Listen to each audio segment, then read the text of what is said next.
Indian state system ਤਾਂ ਸਾਰੀਆਂ ਘੱਟ ਗਿਣਤੀਆਂ ਦਾ ਭੋਗ ਪਾ ਕੇ ਇਸ ਮੁਲਕ ਦੀ ਹਿੱਕ ਉੱਤੇ ਭਗਵਾਂ ਝੰਡਾ ਕੱਢਣ ਨੂੰ ਕਰਦਾ। ਅਗਲੇ ਤਾਂ ਹਿੰਦੂ ਸਾਮਰਾਜ ਬਣਾਉਣ ਦੀਆਂ ਗੱਲਾਂ ਕਰਦੇ ਆ ਇਸ ਸੰਵਿਧਾਨ ਦੀ ਵਰਤੋਂ ਜਾਂ ਦੁਰਵਰਤੋਂ ਕਰਕੇ। ਤੇ ਸਾਡੇ ਬੰਦੇ ਕਹਿੰਦੇ ਆ ਜੀ ਪਹਿਲਾਂ ਤੁਸੀਂ ਦੱਸੋ ਵੀ ਆਪਾਂ ਖਾਲਿਸਤਾਨ ਦਾ ਸੰਵਿਧਾਨ ਕਿੱਦਾਂ ਦਿਖਾਉਣਾ, ਜਿੱਦਾਂ ਜਿਵੇਂ ਇਹਨੂੰ ਜੇ ਦਿਖਾਤਾ ਤੇ ਨਾਲ ਹੀ ਤੁਰ ਪੈਣ।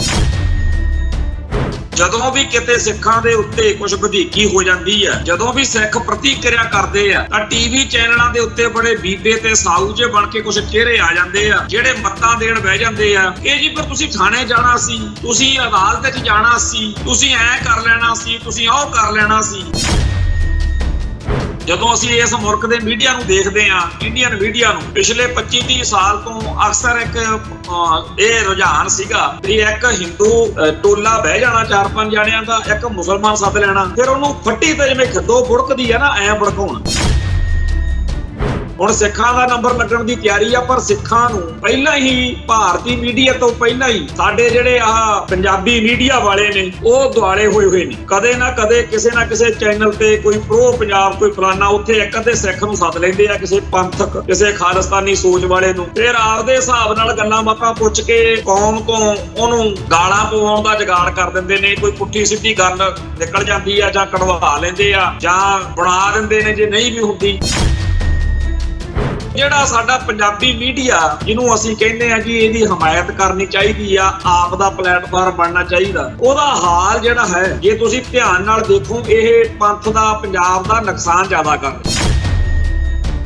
ਬੀਬੀ ਮਨਵੀਰ ਕੌਰ ਨੇ ਇੱਕ ਸੋਸ਼ਲ ਪੋਸਟ ਨਾਮ ਦਾ ਆਪਣਾ ਚੈਨਲ ਜਿਹੜਾ ਸ਼ੁਰੂ ਕੀਤਾ, ਉਹਦੇ ਉੱਤੇ ਖਾਲਿਸਤਾਨ ਦੇ ਮੁੱਦੇ ਉੱਤੇ ਅੱਡ-ਅੱਡ ਪਰਸਨੈਲਿਟੀਜ਼ ਨੂੰ ਸੱਦ ਕੇ, ਸ਼ਖਸੀਅਤਾਂ ਨੂੰ ਸੱਦ ਕੇ ਲੋਕਾਂ ਦੇ ਦਿਲ ਦਿਮਾਗ ਵਿੱਚ ਇਹ ਪਾਉਣ ਦਾ ਯਤਨ ਹੈ ਕਿ ਖਾਲਿਸਤਾਨ ਕੋਈ ਬਹੁਤੀ ਵਧੀਆ ਗੱਲ ਨਹੀਂ, ਖਾਲਿਸਤਾਨੀਆਂ ਨੂੰ ਅਕਲ ਨਹੀਂ, ਇਹਨਾਂ ਕੋਲੇ ਕੋਈ ਡਾਕੂਮੈਂਟ ਨਹੀਂ, ਐਵੇਂ ਤੁਰੇ ਫਿਰਦੇ ਆ। ਸਾਡੇ ਭਾਈਚਾਰੇ ਦੇ ਵਿੱਚ ਸਨਾਤਨ ਦਾ ਅਸਰ ਵੱਧ ਰਿਹਾ, ਜਿਹਦੀ ਕਰਕੇ ਗੁਰਬਾਣੀ ਤੇ ਸਿੱਖ ਧਰਮ ਦੀ, ਸਿੱਖ ਫਲਸਫੇ ਦੀ, ਸਿੱਖ ਇਤਿਹਾਸ ਦੀ ਵਿਆਖਿਆ ਸਨਾਤਨ ਦੇ ਨਜ਼ਰੀਏ ਤੋਂ ਕਰਨ ਕਰਾਉਣ ਵਾਲਿਆਂ ਦੀ ਗਿਣਤੀ ਵੀ ਵੱਧ ਰਹੀ ਹੈ। ਤੇ ਇਹਨਾਂ ਲੋਕਾਂ ਨੂੰ ਜਦੋਂ ਕੋਈ ਰੋਕਦਾ ਟੋਕਦਾ ਕੋਈ ਪੰਥਕ ਸੋਚ ਵਾਲਾ ਤਾਂ ਇਹ ਕਹਿੰਦੇ ਨੇ ਜੀ ਇਹ ਰੈਡੀਕਲ ਵਾ, ਟੈਰਰਿਸਟ ਆ, ਐਕਸਟ੍ਰੀਮਿਸਟ ਆ, ਹਿੰਦੂ ਸਿੱਖ ਏਕਤਾ ਦਾ ਦੁਸ਼ਮਣ ਆ। ਤੇ ਇਹ ਕਹਿੰਦੇ ਆ ਵੀ ਉਹ ਸਿੱਖ ਵਧੀਆ ਨੇ ਜਿਹੜੇ ਮਾਤਾ ਦਾ ਮਾਲ ਬਣੇ ਹੋਏ ਨੇ।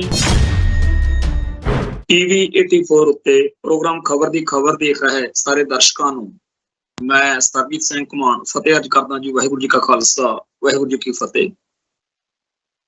ਭਾਰਤ ਦੇ ਜਿਹੜਾ ਸਿਸਟਮ ਹੈ, ਇਹਦੀਆਂ ਸਿਫਤਾਂ ਕਰਨ ਵਾਲੇ ਕੁਝ ਸੱਜਣ ਜਿਹੜੇ ਖਾਲਿਸਤਾਨ ਦੇ ਵਿਰੋਧੀ ਆ, ਉਹ ਅਕਸਰ ਹੀ ਕਹਿੰਦੇ ਹੁੰਦੇ ਨੇ ਵੀ ਖਾਲਿਸਤਾਨ ਦੀ ਗੱਲ ਕਰਨ ਤੋਂ ਪਹਿਲਾਂ ਤੁਸੀਂ ਕੋਈ ਡਾਕੂਮੈਂਟ ਦਿਖਾਓ, ਕੋਈ ਸੰਵਿਧਾਨ ਦਿਖਾਓ, ਕੋਈ ਤੁਹਾਡੇ ਕੋਲੇ ਦਸਤਾਵੇਜ਼, ਕੋਈ ਰੋਡ ਮੈਪ ਹੈਗਾ। ਇਉਂ ਲੱਗਣ ਲਾ ਦਿੰਦੇ ਆ ਵੀ ਜੇਕਰ ਇਹਨਾਂ ਨੂੰ ਇਹ ਚੀਜ਼ਾਂ ਦਿਖਾ ਦਈਏ ਫਿਰ ਇਹ ਖਾਲਿਸਤਾਨ ਦੇ ਸ਼ਾਇਦ ਹੁਣੇ ਹੀ ਹੱਕ 'ਚ ਹੋ ਜਾਣਗੇ, ਫਿਰ ਤਾਂ ਇਹਨਾਂ ਨੇ ਹਨੇਰੀ ਠਾਲ ਦੇਣੀ। ਇਹ ਕਈ ਵਾਰ ਉਦੋਂ ਦਿਮਾਗ 'ਚ ਗੱਲ ਆਉਂਦੀ ਆ, ਕਈ ਇਹਨਾਂ ਨੂੰ ਕਹੀਏ ਵੀ ਜਿਹੜਾ ਭਾਰਤ ਦਾ ਸੰਵਿਧਾਨ ਆ ਤੁਹਾਨੂੰ ਬਹੁਤ ਵਧੀਆ ਲੱਗਦਾ ਨਾ, ਹੈ ਵੀ ਬਹੁਤ ਚੰਗਾ, ਕਿਉਂਕਿ ਡਾਕਟਰ ਭੀਮ ਰਾਓ ਅੰਬੇਦਕਰ ਨੇ ਵੀ ਕਿਹਾ ਤੇ ਬਹੁਤ ਵਧੀਆ, ਹੋਰਾਂ ਨੇ ਵੀ ਬੜੀਆਂ ਸਿਫਤਾਂ ਕੀਤੀਆਂ। ਵੀ ਸੰਵਿਧਾਨ ਤਾਂ ਚੱਲ ਆਪਾਂ ਇਹੀ ਰੱਖ ਲਾਂਗੇ, ਬਸ ਇੰਨਾ ਕਾ ਵੀ ਮੁਲਕ ਦਾ ਨਾਂ ਇੰਡੀਆ ਦੀ ਥਾਂ, ਹਿੰਦੁਸਤਾਨ ਦੀ ਥਾਂ ਖਾਲਿਸਤਾਨ ਹੋਊਗਾ, ਸੰਵਿਧਾਨ ਆਪਾਂ ਉਹੀ ਰੱਖ ਲਾਂਗੇ ਤੇ ਫਿਰ ਮਨਜ਼ੂਰ ਆ, ਫਿਰ ਆ ਜਾਓਗੇ ਇੱਧਰ ਖਾਲਿਸਤਾਨ ਵਾਲੇ ਪਾਸੇ। ਆਉਣਾ ਆਣਾ ਤਾਂ ਇਹਨਾਂ ਨੇ ਕੀ ਆ, ਉਹ ਤਾਂ ਚਲੋ ਇੱਕ ਆਪਾਂ ਗੱਲ ਕਰਦੇ ਆ, ਪਰ ਸੱਚਾਈ ਇਹ ਆ ਇਹ ਜਿਹੜਾ ਭਾਰਤੀ ਸੰਵਿਧਾਨ ਇਹਨਾਂ ਖਾਲਿਸਤਾਨ ਦੇ ਵਿਰੋਧੀ ਸਿੱਖਾਂ ਨੂੰ ਚੰਗਾ ਲੱਗਦਾ, ਉਹਦੇ ਬਾਰੇ ਡਾਕਟਰ ਭੀਮ ਰਾਓ ਅੰਬੇਦਕਰ ਦੇ ਹੀ ਬਚਨ ਨੇ ਵੀ ਜੇ ਇਸ ਸੰਵਿਧਾਨ ਦੀ ਦੁਰਵਰਤੋਂ ਹੋ ਰਹੀ ਹੋਵੇ ਤਾਂ ਸਭ ਤੋਂ ਪਹਿਲਾਂ ਅੱਗ ਲਾਉਣ ਵਾਲਿਆਂ ਚੋਂ ਮੋਹਰੀ ਮੈਂ ਹੋਊਂਗਾ। ਇਹ ਉਸੇ ਡਾਕਟਰ ਭੀਮ ਰਾਓ ਅੰਬੇਦਕਰ ਦੇ ਬੋਲ ਨੇ, ਜਿਹਦੇ ਬਾਰੇ ਕਿਹਾ ਜਾਂਦਾ ਕਿ ਜੀ ਉਹ ਸੰਵਿਧਾਨ ਘੜਨ ਵਾਲੀ ਕਮੇਟੀ ਦਾ ਹੈੱਡ ਸੀ। ਹੁਣ ਜੇਕਰ ਵਾਕਿਆ ਹੀ ਡਾਕਟਰ ਭੀਮ ਰਾਓ ਅੰਬੇਦਕਰ ਇਸ ਵੇਲੇ ਹੁੰਦੇ ਤੇ ਸਭ ਤੋਂ ਪਹਿਲਾਂ ਅੱਗ ਲਾਉਣ ਵਾਲਿਆਂ 'ਚ ਲਾਜ਼ਮੀ ਹੁੰਦੇ, ਕਿਉਂਕਿ ਜੋ ਕੁਝ ਇਸ ਸੰਵਿਧਾਨ ਦੀ ਛਤਰ ਛਾਇਆ ਹੇਠ ਭਾਰਤ ਵਿੱਚ ਗੈਰ ਹਿੰਦੂ ਲੋਕਾਂ ਨਾਲ, ਘੱਟ ਗਿਣਤੀਆਂ ਨਾਲ ਪਿਛਲੇ 70 ਸਾਲਾਂ 'ਚ ਹੋਇਆ, ਉਹਨੇ ਇਹ ਤਾਂ ਦੱਸ ਹੀ ਦਿੱਤਾ ਨਾ ਕਿ ਸੰਵਿਧਾਨ ਚਾਹੇ ਜਿੰਨਾ ਵਧੀਆ ਮਰਜ਼ੀ ਲਿਖਿਆ ਹੋਵੇ, ਜਿੰਨਾ ਵਧੀਆ ਮਰਜ਼ੀ ਵਧੀਆ ਬੰਦਿਆਂ ਵੱਲੋਂ ਲਿਖਿਆ ਹੋਵੇ, ਪਰ ਜਦੋਂ ਲਾਗੂ ਕਰਨ ਮੌਕੇ ਸੋ ਇਸ ਮੁਲਕ ਦਾ ਸੰਵਿਧਾਨ ਜਾਂ ਕਿਸੇ ਵੀ ਮੁਲਕ ਦਾ ਕੋਈ ਸੰਵਿਧਾਨ ਕੋਈ ਬਹੁਤੀ ਵੱਡੀ ਗੱਲ ਨਹੀਂ ਹੁੰਦੀ। ਜਿਹੜੇ ਲੋਕਾਂ ਨੂੰ ਇਹ ਵਹਿਮ ਪਿਆ ਹੋਇਆ ਕਿ ਜੀ ਪਹਿਲਾਂ ਸੰਵਿਧਾਨ ਲਿਖੋ ਫੇਰ ਗੱਲ ਕਰਾਂਗੇ, ਉਹ ਇਸ ਚੱਕਰ ਚੋਂ ਨਿਕਲਣ। ਸੱਚਾਈ ਇਹ ਹੈ ਕਿ ਜੇਕਰ ਭਾਰਤ ਦਾ ਸੰਵਿਧਾਨ ਚੰਗਾ ਲਿਖਣ ਤੋਂ ਬਾਅਦ ਅਗਲਿਆਂ ਨੇ ਜਦੋਂ ਜ਼ਮੀਨ ਤੇ ਗੱਲ ਕਰਨੀ ਸੀ, ਜਦੋਂ ਪ੍ਰੈਕਟੀਕਲੀ ਇਸ ਸੰਵਿਧਾਨ ਦੇ ਵਿੱਚੋਂ ਕੁਝ ਨਿਕਲਣਾ ਸੀ, ਉੱਥੇ ਤਾਂ ਇਹ ਬਣ ਗਿਆ ਨਾ ਕਿ ਮੁਲਕ ਦਾ ਸਾਰਾ ਢਾਂਚਾ ਹਿੰਦੂ ਤਵੀ ਤਾਕਤਾਂ ਨੂੰ ਸਮਰਪਿਤ ਆ। ਧਰਮ ਨਿਰਪੱਖਤਾ ਵਾਲੀ ਤਾਂ ਗੱਲ ਕੋਈ ਨਹੀਂ। ਇਸ ਮੁਲਕ ਦੇ ਵਿੱਚ ਜਦੋਂ ਲੋਕਾਂ ਦੇ ਫੈਸਲੇ ਹਰ ਇੱਕ ਗੱਲ ਜਦੋਂ ਹੋਣੀ ਹੋਈ ਇਸ ਹਿਸਾਬ ਨਾਲ ਆ ਵੀ ਹਿੰਦੂ ਹਿੱਤ ਕੀ ਨੇ, ਹਿੰਦੂਆਂ ਦਾ ਕਿਤੇ ਕੋਈ ਦਿਲ ਨਾ ਦੁਖੀ ਹੋ ਜੇ, ਹਿੰਦੂਆਂ ਦੇ ਹਿਸਾਬ ਨਾਲ ਸਾਰੀ ਜਦੋਂ ਗੱਲ ਚੱਲਣੀ ਹੋਵੇ ਤਾਂ ਮੁਲਕ ਦਾ ਕਾਨੂੰਨ, ਸੰਵਿਧਾਨ, ਸਿਸਟਮ ਲਿਖਤੀ ਤੌਰ ਤੇ ਜੋ ਕੁਝ ਮਰਜ਼ੀ ਲਿਖੀ ਫਿਰੋ। ਸੋ ਉਵੇਂ ਹੀ ਸਾਨੂੰ ਸਾਰਿਆਂ ਨੂੰ ਇਸ ਗੱਲ ਦੀ ਸਮਝ ਹੋਣੀ ਚਾਹੀਦੀ ਆ ਕਿ ਇਸ ਮੁਲਕ ਦਾ ਜਿਹੜਾ ਢਾਂਚਾ, ਜਿਹੜਾ ਸਿਸਟਮ ਹੈ, ਉਹ ਬੜਾ ਖਤਰਨਾਕ ਆ। ਉਹ ਹਿੰਦੂ ਤਵੀ ਸੋਚ ਦੇ ਹੱਕ 'ਚ ਭੁਗਤਦਾ ਤੇ ਲਿਖਣ ਦੇ ਵਿੱਚ ਜੋ ਕਹੀਏ ਵੀ ਕਮਾਲ ਕਰਤੀ, ਬਹੁਤ ਵਧੀਆ ਲਿਖਿਆ। ਉਹ ਇਹੋ ਜਿਹੀਆਂ ਗੱਲਾਂ ਜਿਹੜੇ ਲੋਕ ਕਰਦੇ ਆ ਵੀ ਜੇ ਸੰਵਿਧਾਨ ਲਿਖ ਲਈਏ ਤੇ ਫੇਰ ਪਤਾ ਨਹੀਂ ਕੀ ਬੰਬ ਡਿੱਗ ਪਊ। ਸੱਚਾਈ ਇਹ ਆ ਕਿ ਜਦੋਂ ਕੌਮਾਂ ਲੜਦੀਆਂ ਨੇ ਉਦੋਂ ਇਹ ਨਹੀਂ ਪਤਾ ਹੁੰਦਾ ਕਿ ਸਾਡਾ ਖਿੱਤਾ ਕਿੱਥੋਂ ਤੱਕ ਹੋਊਗਾ ਜਾਂ ਸਾਡਾ ਸਿਸਟਮ ਜਿਹੜਾ ਬਾਅਦ ਚੋਂ ਕਿਹੋ ਜਿਹਾ ਹੋਊਗਾ। ਪਹਿਲੇ ਪੁਆਇੰਟ ਦੇ ਉੱਤੇ ਤਾਂ ਇਹ ਹੁੰਦਾ ਵੀ ਉਸ ਕੌਮ ਨੂੰ ਲੜਨਾ ਕਿਉਂ ਪਿਆ, ਸਾਨੂੰ ਖਾਲਿਸਤਾਨ ਦੀ ਲੋੜ ਕਿਉਂ ਪਈ। ਪਹਿਲਾਂ ਤਾਂ ਇਹ। ਅਗਲੀ ਗੱਲ ਫਿਰ ਇਹ ਆ ਵੀ ਖਾਲਿਸਤਾਨ ਦਾ ਖਿੱਤਾ ਦੱਸਣ ਤੋਂ ਪਹਿਲਾਂ ਵੀ ਤੁਸੀਂ ਜੀ ਦੱਸੋ ਕਿੱਥੇ ਤੱਕ, ਕਿਹੜਾ ਕਿਹੜਾ ਇਲਾਕਾ, ਪਾਕਿਸਤਾਨ ਵਾਲਾ ਵੀ ਵਿੱਚ ਹੋਊਗਾ ਜੀ, ਜੰਮੂ ਕਸ਼ਮੀਰ ਵੀ ਵਿੱਚ ਰੱਖੋਗੇ ਜੀ। ਇਹ ਸਾਰੀਆਂ ਗੱਲਾਂ ਨਾਲੋਂ ਜ਼ਿਆਦਾ ਵੱਡੀ ਗੱਲ ਇਹ ਹੈ ਕਿ ਜੇਕਰ ਤੁਹਾਨੂੰ ਸਮਝ ਲੱਗ ਗਈ ਆ ਕਿ ਖਾਲਿਸਤਾਨ ਦੀ ਲੜਾਈ ਜਾਇਜ਼ ਆ ਤਾਂ ਲੜੋ, ਤਾਂ ਕਿ ਇਹਦਾ ਕੋਈ ਹੱਲ ਜਿਹੜਾ ਹੈ ਉਹ ਕੱਢਿਆ ਜਾ ਸਕੇ। ਇਸ ਮੌਕੇ ਗੱਲ ਇਹ ਆ ਵੀ ਉਹ ਫਿਰੇ ਨੱਥ ਕਢਾਉਣ ਨੂੰ ਤੇ ਉਹ ਫਿਰੇ ਨੱਕ ਵਢਾਉਣ ਨੂੰ। ਇੰਡੀਅਨ ਸਟੇਟ ਸਿਸਟਮ ਤਾਂ ਸਾਰੀਆਂ ਘੱਟ ਗਿਣਤੀਆਂ ਦਾ ਭੋਗ ਪਾ ਕੇ ਇਸ ਮੁਲਕ ਦੀ ਹਿੱਕ ਉੱਤੇ ਭਗਵਾਂ ਝੰਡਾ ਗੱਡਣ ਨੂੰ ਫਿਰਦਾ। ਅਗਲੇ ਤਾਂ ਹਿੰਦੂ ਸਾਮਰਾਜ ਬਣਾਉਣ ਦੀਆਂ ਗੱਲਾਂ ਕਰਦੇ ਆ ਇਸ ਸੰਵਿਧਾਨ ਦੀ ਵਰਤੋਂ ਜਾਂ ਦੁਰਵਰਤੋਂ ਕਰਕੇ। ਤੇ ਸਾਡੇ ਬੰਦੇ ਕਹਿੰਦੇ ਆ ਜੀ ਪਹਿਲਾਂ ਤੁਸੀਂ ਦੱਸੋ ਵੀ ਆਪਾਂ ਖਾਲਿਸਤਾਨ ਦਾ ਸੰਵਿਧਾਨ ਕਿੱਦਾਂ ਦਿਖਾਉਣਾ, ਜਿਵੇਂ ਇਹਨੂੰ ਜੇ ਦਿਖਾਤਾ ਤੇ ਨਾਲ ਹੀ ਤੁਰ ਪੈਣ। ਹੁਣ ਇਸ ਸਿਸਟਮ ਦੇ ਵਿੱਚ ਲੋਕ ਕਿੰਨੇ ਦੁਖੀ ਆ ਜਾਂ ਸੁਖੀ ਆ ਉਹਦਾ ਹਿਸਾਬ ਜੇ ਲਾਈਏ। ਕਹਿੰਦੇ ਵੀ ਕੋਈ ਮੱਝ ਭੱਜੀ ਜਾਂਦੀ ਸੀ, ਉਧਰੋਂ ਇੱਕ ਚੂਹਾ ਆ ਗਿਆ ਤੇ ਚੂਹਾ ਕਹਿੰਦਾ ਵੀ ਤੂੰ ਕਿੱਧਰ ਨੂੰ ਭੱਜੀ ਜਾਨੀ ਆ। ਤਾਂ ਮੱਝ ਕਹਿੰਦੀ ਜੰਗਲ 'ਚ ਪੁਲਿਸ ਜਿਹੜੀ ਆ ਆਈ ਆ ਹਾਥੀ ਨੂੰ ਫੜਨ ਆਈ। ਤੇ ਉਹ ਕਹਿੰਦਾ ਵੀ, ਚੂਹਾ ਕਹਿੰਦਾ ਫਿਰ ਤੂੰ ਕਾਹਤੋਂ ਭੱਜੀ ਜਾਨੀ ਆ, ਤੂੰ ਤਾਂ ਮੱਝ ਆ। ਉਹ ਮੱਝ ਕਹਿੰਦੀ ਇਹ ਭਾਰਤ ਆ, ਇਹ ਇੰਡੀਆ, ਜੇ ਮੈਂ ਫੜੀ ਗਈ ਤੇ ਜੇ ਉਹਨਾਂ ਨੇ ਕਹਿਤਾ ਵੀ ਇਹ ਹਾਥੀ ਆ, ਘੱਟੋ ਘੱਟ 40 ਸਾਲ ਤਾਂ ਮੈਨੂੰ ਅਦਾਲਤ ਵਿੱਚ ਇਹ ਸਾਬਤ ਕਰਨ ਦੀ ਲੱਗ ਜਾਣੇ ਆ ਕਿ ਮੈਂ ਹਾਥੀ ਨਹੀਂ ਹੈਗੀ, ਮੈਂ ਮੱਝ। ਇਸ ਮੁਲਕ ਦੇ ਵਿੱਚ ਇਹੀ ਕੁਛ ਚੱਲਦਾ ਤੇ ਸਾਡੇ ਬੰਦੇ ਕਹਿੰਦੇ ਨੇ ਜੀ ਇਸ ਸਿਸਟਮ 'ਚ ਯਕੀਨ ਰੱਖੋ। ਜਦੋਂ ਵੀ ਕਿਤੇ ਸਿੱਖਾਂ ਦੇ ਉੱਤੇ ਕੁਛ ਵਧੀਕੀ ਹੋ ਜਾਂਦੀ ਆ, ਜਦੋਂ ਵੀ ਸਿੱਖ ਪ੍ਰਤੀਕਿਰਿਆ ਕਰਦੇ ਆ ਤਾਂ ਟੀਵੀ ਚੈਨਲਾਂ ਦੇ ਉੱਤੇ ਬੜੇ ਬੀਬੇ ਤੇ ਸਾਊ ਜਿਹੇ ਬਣ ਕੇ ਕੁਛ ਚਿਹਰੇ ਆ ਜਾਂਦੇ ਆ ਜਿਹੜੇ ਮੱਤਾਂ ਦੇਣ ਬਹਿ ਜਾਂਦੇ ਆ ਕਿ ਜੀ ਫਿਰ ਤੁਸੀਂ ਥਾਣੇ ਜਾਣਾ ਸੀ, ਤੁਸੀਂ ਅਦਾਲਤ 'ਚ ਜਾਣਾ ਸੀ, ਤੁਸੀਂ ਐਂ ਕਰ ਲੈਣਾ ਸੀ, ਤੁਸੀਂ ਉਹ ਕਰ ਲੈਣਾ ਸੀ। ਯਾਨੀ ਕਿ ਉਹਨਾਂ ਦਾ ਹੁੰਦਾ ਕਿ ਤੁਹਾਨੂੰ ਅਕਲ ਨਹੀਂ ਹੈਗੀ, ਸਿੱਖਾਂ ਨੂੰ ਤਾਂ ਐਵੇਂ ਬੇਵਕੂਫ ਨੇ, ਜੇ ਐਂ ਕਰ ਲੈਂਦੇ ਤਾਂ ਗੱਲ ਬਣ ਜਾਣੀ ਸੀ। ਜਦੋਂ ਕਿ ਇਸ ਮੁਲਕ ਦੇ ਵਿੱਚ ਜਿਹਦੀ ਡਾਂਗ ਆ ਉਹਦੀ ਮੱਝ ਆ। ਬਾਬਰੀ ਮਸਜਿਦ ਵਾਲਾ ਰੌਲਾ ਚੱਲਿਆ ਤੁਹਾਡੇ ਸਾਹਮਣੇ, ਅਗਲਿਆਂ ਨੇ ਉਹਨਾਂ ਦੀ ਮਸਜਿਦ ਢਾਹ ਕੇ ਰਾਮ ਮੰਦਿਰ ਉੱਥੇ ਬਣਾ ਕੇ ਆਪ ਦਾ ਜਿਹੜਾ ਏਜੰਡਾ ਉਹ ਪੂਰਾ ਕਰ ਲਿਆ। ਤੇ ਪਿੱਟੀ ਚੱਲੋ ਵੀ ਮੁਲਕ ਦਾ ਇਤਿਹਾਸ ਕੀ ਕਹਿੰਦਾ। ਇੱਕ ਪਾਸੇ ਆਰੀਆ ਸਮਾਜੀ ਕਹਿੰਦੇ ਨੇ ਵੀ ਰਾਮਚੰਦਰ ਦਾ ਕੋਈ ਹੋਇਆ ਹੀ ਨਹੀਂ, ਇਹ ਤਾਂ ਇਤਿਹਾਸਕ ਪਾਤਰ ਆ। ਦੂਜੇ ਪਾਸੇ ਅਗਲੇ ਕਹਿੰਦੇ ਜੀ ਇੱਥੇ ਰਾਮਚੰਦਰ ਜੰਮਿਆ ਸੀ। ਸੋ ਇਸ ਮੁਲਕ ਦਾ ਢਾਂਚਾ, ਇਸ ਮੁਲਕ ਦਾ ਸਿਸਟਮ ਆ ਜਿਹੜਾ, ਉਹਦੇ ਹਿਸਾਬ ਨਾਲ ਪਰ ਸਾਡੇ ਬੰਦਿਆਂ ਨੂੰ ਪਤਾ ਨਹੀਂ ਕਿੱਧਰੋਂ ਬੁਖਾਰ ਚੜਿਆ ਰਹਿੰਦਾ। ਕਹਿੰਦੇ ਵੀ ਮੀਡੀਆ ਦੀ ਬੜੀ ਤਾਕਤ ਹੁੰਦੀ ਆ ਤੇ ਸਾਡੇ ਬੰਦੇ ਕਹਿੰਦੇ ਮੀਡੀਆ 'ਚ ਹੋਣੇ ਚਾਹੀਦੇ। ਹੁਣ ਸਾਡੇ ਜਦੋਂ ਅਸੀਂ ਇਸ ਮੁਲਕ ਦੇ ਮੀਡੀਆ ਨੂੰ ਦੇਖਦੇ ਆ, ਇੰਡੀਅਨ ਮੀਡੀਆ ਨੂੰ, ਪਿਛਲੇ 25-30 ਸਾਲ ਤੋਂ ਅਕਸਰ ਇੱਕ ਇਹ ਰੁਝਾਨ ਸੀਗਾ ਵੀ ਇੱਕ ਹਿੰਦੂ ਟੋਲਾ ਬਹਿ ਜਾਣਾ 4-5 ਜਾਣਿਆਂ ਦਾ, ਇੱਕ ਮੁਸਲਮਾਨ ਸੱਦ ਲੈਣਾ, ਫਿਰ ਉਹਨੂੰ ਫੱਟੀ ਤੇ ਜਿਵੇਂ ਖਿੱਦੋ ਬੁੜਕਦੀ ਆ ਨਾ ਐਂ ਭੜਕਾਉਣਾ। ਮੁਸਲਮਾਨਾਂ ਦੀ ਇੰਨੀ ਕੁੱਤੇ ਖਾਣੀ ਹੁੰਦੀ ਰਹੀ ਵੀ ਜਿਹੜੇ ਨੌਜਵਾਨ ਮੁਸਲਮਾਨ ਸੀ ਉਹਨਾਂ ਨੇ ਆਪਦੇ ਭਾਈਚਾਰੇ ਦੇ ਉਹਨਾਂ ਮੁਸਲਮਾਨਾਂ ਨੂੰ ਕਹਿਣਾ ਵੀ ਜਾਂ ਤਾਂ ਜਾਇਆ ਨਾ ਕਰੋ, ਤੇ ਜੇ ਜਾਣਾ ਤਾਂ ਆਪਦੀ ਕੌਮ ਦਾ ਕੋਈ ਸਹੀ ਪੱਖ ਰੱਖਣ ਦੇ ਲਈ ਕੋਈ ਸਹੀ ਤਰੀਕਾ ਢੰਗ, ਉਹ ਕਹਿੰਦੇ ਜੀ ਉੱਥੇ ਸੁਣਦੇ ਹੀ ਨਹੀਂ, ਉਹਦੇ ਪਰ ਜਾਣੇ ਕਾਹਦੋਂ ਆ। ਤੋਂ ਪਿਛਲੇ 25-30 ਸਾਲ ਦੇ ਵਿੱਚ ਅਸੀਂ ਇਹਨਾਂ ਚੈਨਲਾਂ ਦੇ ਉੱਤੇ ਮੁਸਲਮਾਨਾਂ ਨਾਲ ਜੋ ਹੋਇਆ ਉਹ ਦੇਖਿਆ। ਸੱਚਾ ਮੁਸਲਮਾਨ ਸਹੀ ਮੁਸਲਮਾਨ ਹੁੰਦਾ ਸੀ, ਪਰ ਉਹ 3-4 ਜਾਣੇ ਉਹਨੂੰ ਚਿੰਬੜੇ ਹੁੰਦੇ ਸੀ। ਉਹ ਜਾਣੀ ਕਿ ਇੱਕ ਜਿਵੇਂ ਸਿਰ ਤੋਂ ਬਾਲ ਪੱਟਣ ਲਈ ਮਜਬੂਰ ਹੋਇਆ ਪਿਆ ਹੁੰਦਾ ਸੀ, ਛਟਪਟਾਉਂਦਾ ਸੀ, ਕਲਪਦਾ ਸੀ, ਉਹਦੀ ਕੋਈ ਸੁਣਵਾਈ ਨਹੀਂ ਸੀ। ਇਵੇਂ ਹੀ ਆਉਣ ਵਾਲੇ ਸਮੇਂ 'ਚ ਸਿੱਖਾਂ ਨਾਲ ਹੋਇਆ ਕਰਨੀ। ਮੁਸਲਮਾਨਾਂ ਨੇ ਤਾਂ ਹੁਣ ਖੜਾ ਛੁਡਾ ਲਿਆ, ਹੁਣ ਘਟ ਜਾਂਦੇ ਆ। ਵੈਸੇ ਵੀ ਬਾਬਰੀ ਮਸਜਿਦ ਵਾਲੇ ਪ੍ਰੋਜੈਕਟ ਤੋਂ ਬਾਅਦ ਥੋੜੀ ਜਿਹੀ ਗੱਲ ਠੰਡੀ ਪਈ ਹੈ, ਪਰ ਹੁਣ ਜਿਵੇਂ ਓਵੈਸੀ ਆ ਉਹਦਾ ਚਲੋ ਦਬਦਬਾ ਵੀ ਆ, ਉਹਦੀ ਥੋੜੀ ਬਹੁਤੀ ਗੱਲ ਜਿਹੜੀ ਆ ਧੜੱਲੇਦਾਰ ਵੀ ਹੁੰਦੀ ਆ, ਉਹਦੇ ਮੂਹਰੇ ਤਾਂ ਨਹੀਂ ਉਵੇਂ ਜ਼ਿਆਦਾ ਕਰਦੇ।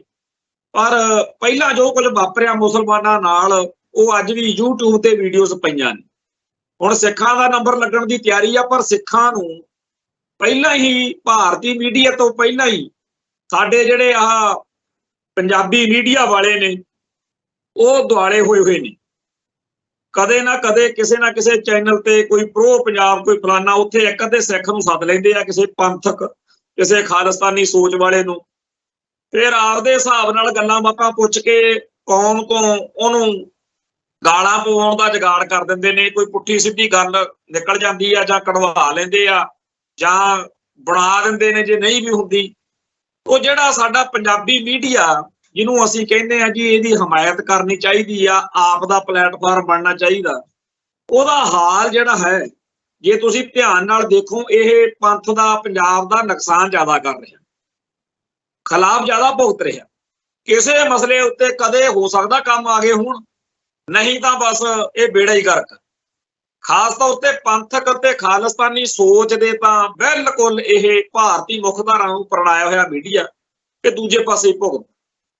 ਹਾਂ, ਕਿਸਾਨ ਸੰਘਰਸ਼ ਮੌਕੇ ਉਹ ਉਸ ਮੌਕੇ ਜ਼ਰੂਰ ਕਾਰਗਰ ਸਾਬਤ ਹੋਇਆ, ਉਹਦੇ ਇੱਕ ਵੱਖਰੇ ਕਾਰਨ ਆ, ਪਰ ਬਾਕੀ ਮਸਲਿਆਂ ਦੇ ਮੌਕੇ ਹੁਣ ਇਹਨਾਂ ਦਿਨਾਂ ਦੇ ਵਿੱਚ ਬੀਬੀ ਮਨਵੀਰ ਕੌਰ ਨੇ ਇੱਕ ਸੋਸ਼ਲ ਪੋਸਟ ਨਾਂ ਦਾ ਆਪਦਾ ਚੈਨਲ ਜਿਹੜਾ ਸ਼ੁਰੂ ਕੀਤਾ, ਉਹਦੇ ਉੱਤੇ ਖਾਲਿਸਤਾਨ ਦੇ ਮੁੱਦੇ ਉੱਤੇ ਅੱਡ-ਅੱਡ ਪਰਸਨੈਲਿਟੀਜ਼ ਨੂੰ ਸੱਦ ਕੇ, ਸ਼ਖਸੀਅਤਾਂ ਨੂੰ ਸੱਦ ਕੇ ਲੋਕਾਂ ਦੇ ਦਿਲ ਦਿਮਾਗ ਵਿੱਚ ਇਹ ਪਾਉਣ ਦਾ ਯਤਨ ਹੈ ਕਿ ਖਾਲਿਸਤਾਨ ਕੋਈ ਬਹੁਤੀ ਵਧੀਆ ਗੱਲ ਨਹੀਂ, ਖਾਲਿਸਤਾਨੀਆਂ ਨੂੰ ਅਕਲ ਨਹੀਂ, ਇਹਨਾਂ ਕੋਲੇ ਕੋਈ ਡਾਕੂਮੈਂਟ ਨਹੀਂ, ਐਵੇਂ ਤੁਰੇ ਫਿਰਦੇ ਆ, ਕੋਈ ਗੱਲ ਨਹੀਂ, ਬਾਤ ਨਹੀਂ। ਜਦੋਂ ਵੀ ਕੋਈ ਸ਼ਖਸੀਅਤ ਉੱਥੇ ਜਾ ਕੇ ਬੜੇ ਸਟੱਜੇ ਤੇ ਠੋਸ ਲਹਿਜੇ ਵਿੱਚ ਸਬੂਤ ਪ੍ਰੂਫ ਦੇ ਨਾਲ ਗੱਲ ਸਾਬਤ ਕਰ ਜਾਵੇ, ਉਦੋਂ ਫਿਰ ਕੋਈ ਹੋਰ ਐਵੇਂ ਬੇਕਾਰ ਜੀ ਗੱਲ, ਕਟੱਡੀ ਜੀ ਗੱਲ ਕੱਢ ਕੇ ਉਸ ਸ਼ਖਸ ਦਾ ਜਿਹੜਾ ਪ੍ਰਭਾਵ ਬਣਿਆ ਹੁੰਦਾ ਦਰਸ਼ਕ ਦੀ ਨਜ਼ਰ ਵਿੱਚ ਕਿ ਕਮਾਲ ਕਰਤੀ। ਕਈ ਇਹੋ ਜਿਹੇ ਸਾਡੇ ਵਿੱਚ ਚਿਹਰੇ ਮੂਹਰੇ ਹੈਗੇ ਆ, ਸੱਚੇ ਪਾਤਸ਼ਾਹ ਦੀ ਬਖਸ਼ਿਸ਼ ਆ, ਜਿਹੜੇ ਇਸ ਚੈਨਲ ਦੇ ਉੱਤੇ ਵੀ ਬੋਲੇ ਤੇ ਜਿਨ੍ਹਾਂ ਨੇ ਖਾਲਿਸਤਾਨ ਦੇ ਇਸ਼ੂ ਨੂੰ ਬੜੇ ਸਹੀ ਤੇ ਸਾਰਥਕ ਸ਼ਬਦਾਂ ਦੇ ਰਾਹੀਂ ਜਿਹੜੀ ਆ ਉਹਦੀ ਵਕਾਲਤ ਕੀਤੀ, ਐਡਵੋਕੇਸੀ ਕੀਤੀ ਆ, ਵਧੀਆ ਪੇਸ਼ ਕੀਤੀ ਹੈ। ਪਰ ਬੀਬੀ ਮਨਵੀਰ ਕੌਰ ਨੇ ਤਾਂ ਮਿਥਿਆ ਹੋਇਆ। ਮੈਂ ਇਹ ਗੱਲ ਜਦੋਂ ਸੋਚਦਾ ਵੀ ਸਾਰਾ ਉਹਦਾ ਜਿਹੜਾ ਚੱਲ ਰਿਹਾ ਪਿਛਲੇ 10-15 ਪ੍ਰੋਗਰਾਮਾਂ ਤੋਂ, ਮੈਂ ਇਹ ਗੱਲ ਮਹਿਸੂਸ ਕੀਤੀ ਆ ਵੀ ਇੱਕ ਗੱਲ ਚੁਟਕਲਾ, ਇੱਕ ਕਹਿੰਦੇ ਕੋਈ ਬੰਦਾ ਜਿਹੜਾ ਦੂਜੇ ਨੂੰ ਕਹਿੰਦਾ ਤੇ ਯਾਰ ਜੇ ਤੂੰ ਜੰਗਲ 'ਚ ਹੋਵੇਂ ਤੈਨੂੰ ਸ਼ੇਰ ਮਿਲ ਜਾਵੇ, ਸ਼ੇਰ ਭੁੱਖਾ ਫੱਟੜ ਜਿਹੜਾ ਪੂਰਾ ਐਨ ਸ਼ੇਰ ਮਿਲ ਜਾਵੇ ਤੇ ਤੂੰ ਕੀ ਕਰੇਗਾ? ਕਹਿੰਦਾ ਮੈਂ ਦਰਖਤ ਤੇ ਚੜ ਜਾਊਂ। ਕਹਿੰਦਾ ਜੇ ਸ਼ੇਰ ਦਰਖਤ ਤੇ ਚੜ ਗਿਆ ਫੇਰ? ਕਹਿੰਦਾ ਫਿਰ ਮੈਂ ਪਾਣੀ 'ਚ ਵੜ ਜਾਊਂ। ਕਹਿੰਦਾ ਜੇ ਸ਼ੇਰ ਪਾਣੀ 'ਚ ਵੜ ਗਿਆ ਫੇਰ? ਕਹਿੰਦਾ ਜੀ ਫਿਰ ਮੈਂ ਅੱਗ ਲਾ ਕੇ ਗੋਲ ਦਾਇਰੇ 'ਚ ਲੱਕੜਾਂ ਰੱਖ ਕੇ ਨਾ ਆਲੇ ਦੁਆਲੇ ਬਾਲਣ ਰੱਖ ਕੇ ਅੱਗ ਲਾ ਲੂੰ ਤੇ ਵਿਚਾਲੇ ਖੜ ਜੂ, ਫਿਰ ਸ਼ੇਰ ਜਿਹੜਾ ਹੈਗਾ ਉਹ ਬਾਹਰ ਰਹਿ ਜੂ। ਕਹਿੰਦਾ ਜੇ ਸ਼ੇਰ ਛਾਲ ਮਾਰ ਕੇ ਦਾਇਰੇ ਦੇ ਵਿੱਚ ਆ ਗਿਆ, ਅੱਗ ਵਾਲੇ ਘੇਰੇ ਦੇ ਵਿੱਚ ਆ ਗਿਆ, ਫੇਰ ਉਹ ਕਹਿੰਦਾ ਯਾਰ ਤੂੰ ਪਹਿਲਾਂ ਐਂ ਦੱਸ ਵੀ ਤੂੰ ਮੇਰੇ ਵੱਲ ਆ ਕਿ ਸ਼ੇਰ ਵੱਲ ਆ? ਜੇ ਤੂੰ ਮੇਰੇ ਵੱਲ ਆ ਫਿਰ ਤਾਂ ਮੈਂ ਬਚ ਜੂ, ਤੇ ਜੇ ਤੂੰ ਸ਼ੇਰ ਵੱਲ ਆ ਫਿਰ ਤਾਂ ਮਰੇ ਮਰਿਆ, ਫਿਰ ਤਾਂ ਐਵੇਂ ਮੈਂ ਤੈਨੂੰ ਜਿਹੜਾ ਕੋਈ ਮਰਜ਼ੀ ਕਹੀ ਜਾਵਾਂ ਫਿਰ ਤਾਂ ਮੈਂ ਮਰੇ ਮਰੇ। ਇਵੇਂ ਹੀ ਇਹ ਜਿਹੜੇ ਚੈਨਲ ਨੇ ਸਾਡੇ ਬੀਬੀ ਮਨਵੀਰ ਕੌਰ ਵਾਲੇ ਚੈਨਲ ਸਮੇਤ, ਇਹ ਸਾਰੇ ਦੇ ਸਾਰੇ ਜਿਹੜੇ ਚੈਨਲ ਨੇ ਅਸਲ ਵਿੱਚ ਤਾਂ ਇਹ ਖਾਲਿਸਤਾਨ ਦੇ ਖਿਲਾਫ ਚੈਨਲ ਨੇ। ਜਦੋਂ ਉਹ ਖਿਲਾਫ ਨੇ ਤੇ ਫਿਰ ਜਿਹੜੇ ਬੰਦੇ ਉੱਥੇ ਜਾ ਕੇ ਇਹ ਸਮਝਦੇ ਨੇ ਕਿ ਅਸੀਂ ਕੋਈ ਨਾ ਕੋਈ ਗੱਲ ਕਿਸੇ ਨਾ ਕਿਸੇ ਤਰੀਕੇ ਨਾਲ ਕਹਿ ਕੇ ਸ਼ਾਇਦ ਇਸ ਚੈਨਲ ਦੇ ਰਾਹੀਂ ਖਾਲਿਸਤਾਨ ਦੀ ਗੱਲ ਨੂੰ, ਪੰਥ ਦੀ ਗੱਲ ਨੂੰ ਅੱਗੇ ਕਰ ਲਾਂਗੇ, ਉਹ ਤਾਂ ਬਰਾਬਰ ਆਪ ਨੂੰ ਧੋਖਾ ਦੇਣ ਵਾਲੀ ਗੱਲ ਹੈ। ਜਿਵੇਂ ਉਹ ਬੰਦੇ ਨੇ ਕਿਹਾ ਸੀਗਾ ਕਿ ਪਹਿਲਾਂ ਤੂੰ ਇਹ ਦੱਸ ਤੂੰ ਮੇਰੇ ਵੱਲ ਆ ਕਿ ਸ਼ੇਰ ਵੱਲ ਆ। ਸੋ ਇਹ ਗੱਲ ਬੀਬੀ ਮਨਵੀਰ ਕੌਰ ਤੋਂ ਪੁੱਛਣੀ ਬਣਦੀ ਆ ਕਿ ਜੇ ਤਾਂ ਤੁਸੀਂ ਖਾਲਿਸਤਾਨ ਵੱਲੋਂ ਫਿਰ ਤਾਂ ਕੋਈ ਗੁੰਜਾਇਸ਼ ਨਿਕਲਦੀ ਆ, ਜਦੋਂ ਤੁਸੀਂ ਹੈ ਹੀ ਹਿੰਦੁਸਤਾਨ ਬਣਨਾ ਫਿਰ ਤਾਂ ਚਾਹੇ ਮੈਂ 2 ਘੰਟੇ ਲਾਵਾਂ ਚਾਹੇ 2 ਮਿੰਟ ਲਾਵਾਂ ਇੱਕ ਬਰਾਬਰ। ਫਿਰ ਤਾਂ ਤੁਸੀਂ ਖਾਲਿਸਤਾਨ ਦੇ ਖਿਲਾਫ ਹੀ ਪ੍ਰੋਗਰਾਮ ਜਦੋਂ ਕਰਨ ਲਈ ਬੈਠੇ ਹੋ ਤੇ ਤੁਸੀਂ ਕਰ ਵੀ ਨਹੀਂ ਸਕਦੇ, ਕਿਉਂਕਿ ਇੰਡੀਅਨ ਡੋਮੇਨ ਦੇ ਵਿੱਚ ਤੁਸੀਂ ਬੈਠੇ ਹੋ, ਐਸ ਥਾਂ ਦੇ ਉੱਤੇ ਤੁਹਾਡੇ ਪੋਜੀਸ਼ਨ ਹੀ ਤੁਹਾਡੀ ਇਹ ਹੈ। ਉਹ ਅਗਲੇ ਦੀ ਸਕੂਲਿੰਗ ਉਵੇਂ ਹੋਈ ਹੈ। ਇਸ ਮੌਕੇ ਭਾਰਤੀ ਖਿੱਤੇ ਵਿੱਚ ਬੜੀ ਵੱਡੀ ਗਿਣਤੀ ਵਿੱਚ ਇਹੋ ਜਿਹੇ ਲੋਕ ਸਰਗਰਮ ਨੇ ਜਿਨ੍ਹਾਂ ਦੀ ਸਕੂਲਿੰਗ ਉਵੇਂ ਹੋਈ ਆ, ਪ੍ਰੋਗਰਾਮਿੰਗ ਹੋਈ ਹੈ। ਉਹਨਾਂ ਨੂੰ ਕੋਈ ਧਰਤੀ ਦੀ ਜਿਹੜੀ ਤਾਕਤ ਆ ਛੇਤੀ ਕੀਤੇ ਉਹਨਾਂ ਦੇ ਕੋਲੋਂ ਇਹ ਜਿਹੜਾ ਉਹਨਾਂ ਦੇ ਦਿਲ ਦਿਮਾਗ 'ਚ ਬਣੇ ਹੋਏ ਖਿਆਲਾਤ ਨੇ ਉਹ ਇੰਨੇ ਸੌਖੇ ਨਹੀਂ। ਹਾਂ, ਜਿਵੇਂ ਕੋਈ ਬਹੁਤ ਵੱਡੀ ਘਟਨਾ ਵਾਪਰ ਜੇ, ਜਿਵੇਂ ਕਿ ਆਪਾਂ ਪਿਛਲੇ ਸਮਿਆਂ 'ਚ ਮੈਂ ਅਕਸਰ ਕਹਿੰਦਾ ਹੁੰਦਾ ਵੀ ਜੂਨ 84 ਤੋਂ ਪਹਿਲਾਂ ਜਾਂ ਨਵੰਬਰ 84 ਤੋਂ ਪਹਿਲਾਂ ਬੜੇ ਲੋਕਾਂ ਕੋਲੇ ਕਾਰਨ ਸੀ, ਤਰਕ ਸੀ, ਆਧਾਰ ਸੀ, ਦਲੀਲਾਂ ਸੀ, ਪਰ ਬਾਅਦ ਵਿੱਚ ਉਹੀ ਸਭ ਤੋਂ ਮੂਹਰੇ ਸੰਤ ਭਿੰਡਰਾਂ ਵਾਲਿਆਂ ਦੇ ਹੱਕ ਵਿੱਚ ਤੇ ਖਾਲਿਸਤਾਨ ਦੇ ਹੱਕ ਵਿੱਚ ਨਿਤਰੇ ਜਿਹੜੇ ਪਹਿਲਾਂ ਆਲੋਚਨਾ ਕਰਦੇ ਸੀ, ਮਾੜਾ ਮੰਨਦੇ ਸੀ।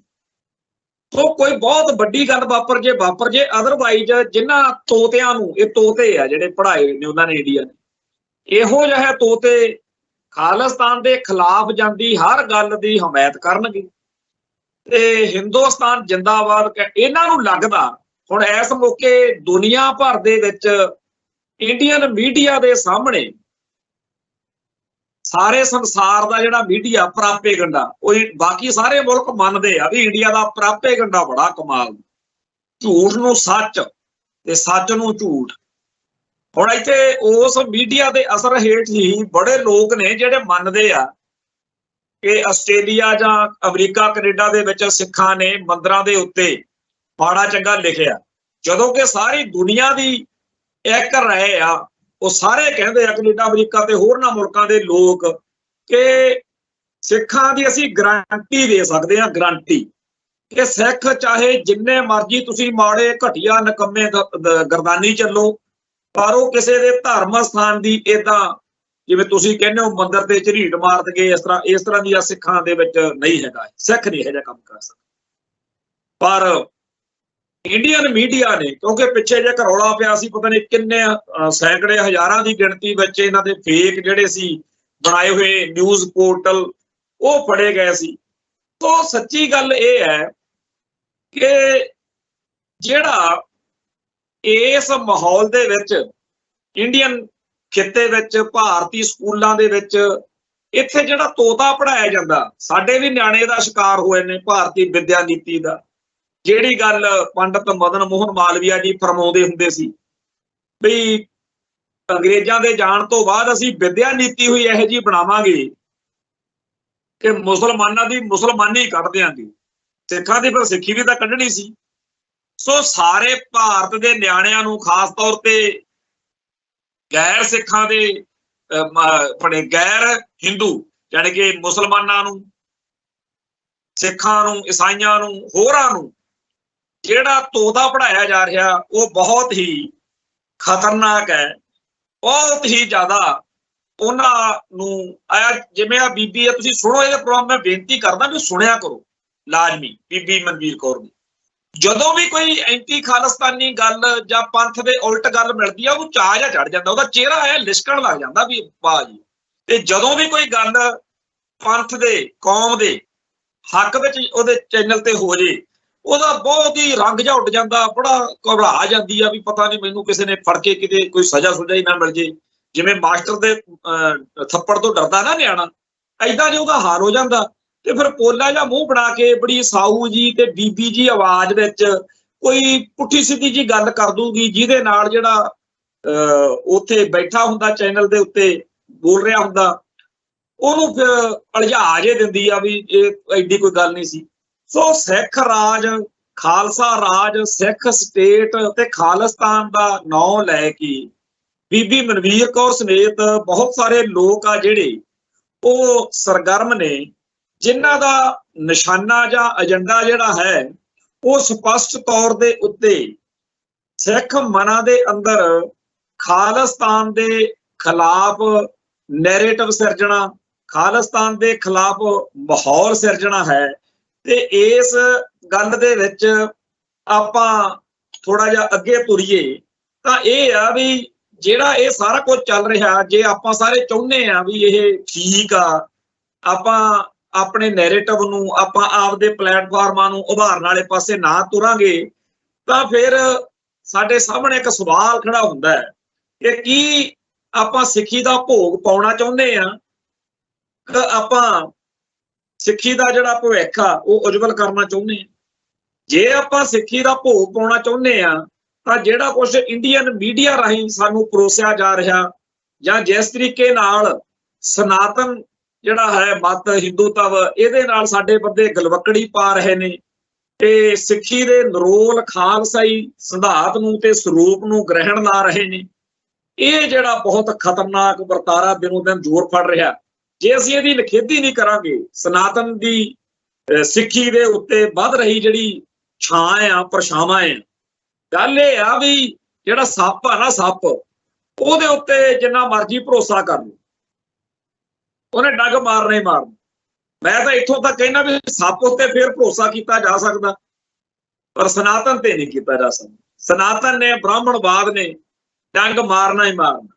ਜਿਹੜੇ ਸੱਪ ਰੱਖਦੇ ਆ ਉਹਨਾਂ ਦਾ ਆਪਾਂ ਨੂੰ ਪਤਾ ਵੀ ਉਹ ਸੱਪ ਜਿਹੜੇ ਆ ਫੜਦੇ ਆ, ਜਿਹੜੇ ਉਹ ਬੜੇ ਜ਼ਹਿਰੀਲੇ ਸੱਪ ਵੀ ਫੜ ਲੈਂਦੇ ਆ, ਸੱਪਾਂ ਦੇ ਵਿੱਚ ਰਹਿੰਦੇ ਆ, ਉਹਦੇ ਘਰਾਂ 'ਚ ਸੱਪ ਹੁੰਦੇ ਆ। ਸੁਣਿਆ ਵੀ ਕਈ ਲੋਕ ਜਿਹੜੇ ਸੱਪ ਆਪਦੇ ਧੀਆਂ ਨੂੰ ਵਿਆਹ ਮੌਕੇ ਵੀ ਦਾਜ ਵਿੱਚ ਦਿੰਦੇ ਆ, ਜਿਹੜੇ ਯੋਗੀ ਨਾਥ ਸੱਪ ਦਾ ਕੰਮ ਕਰਦੇ ਆ।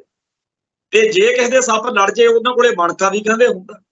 ਪਰ ਇਹ ਵੀ ਗੱਲ ਆ ਕਿ ਸੱਪ ਫੜਨ ਫੜਾਉਣ ਦਾ ਜਿਹੜਾ ਸਪੇਰੇ ਨੇ, ਇਹਨਾਂ ਚੋਂ ਬਹੁਤਿਆਂ ਦੀ ਮੌਤ ਫਿਰ ਸੱਪ ਲੜਨ ਨਾਲ ਹੋ ਵੀ ਜਾਂਦੀ ਹੈ।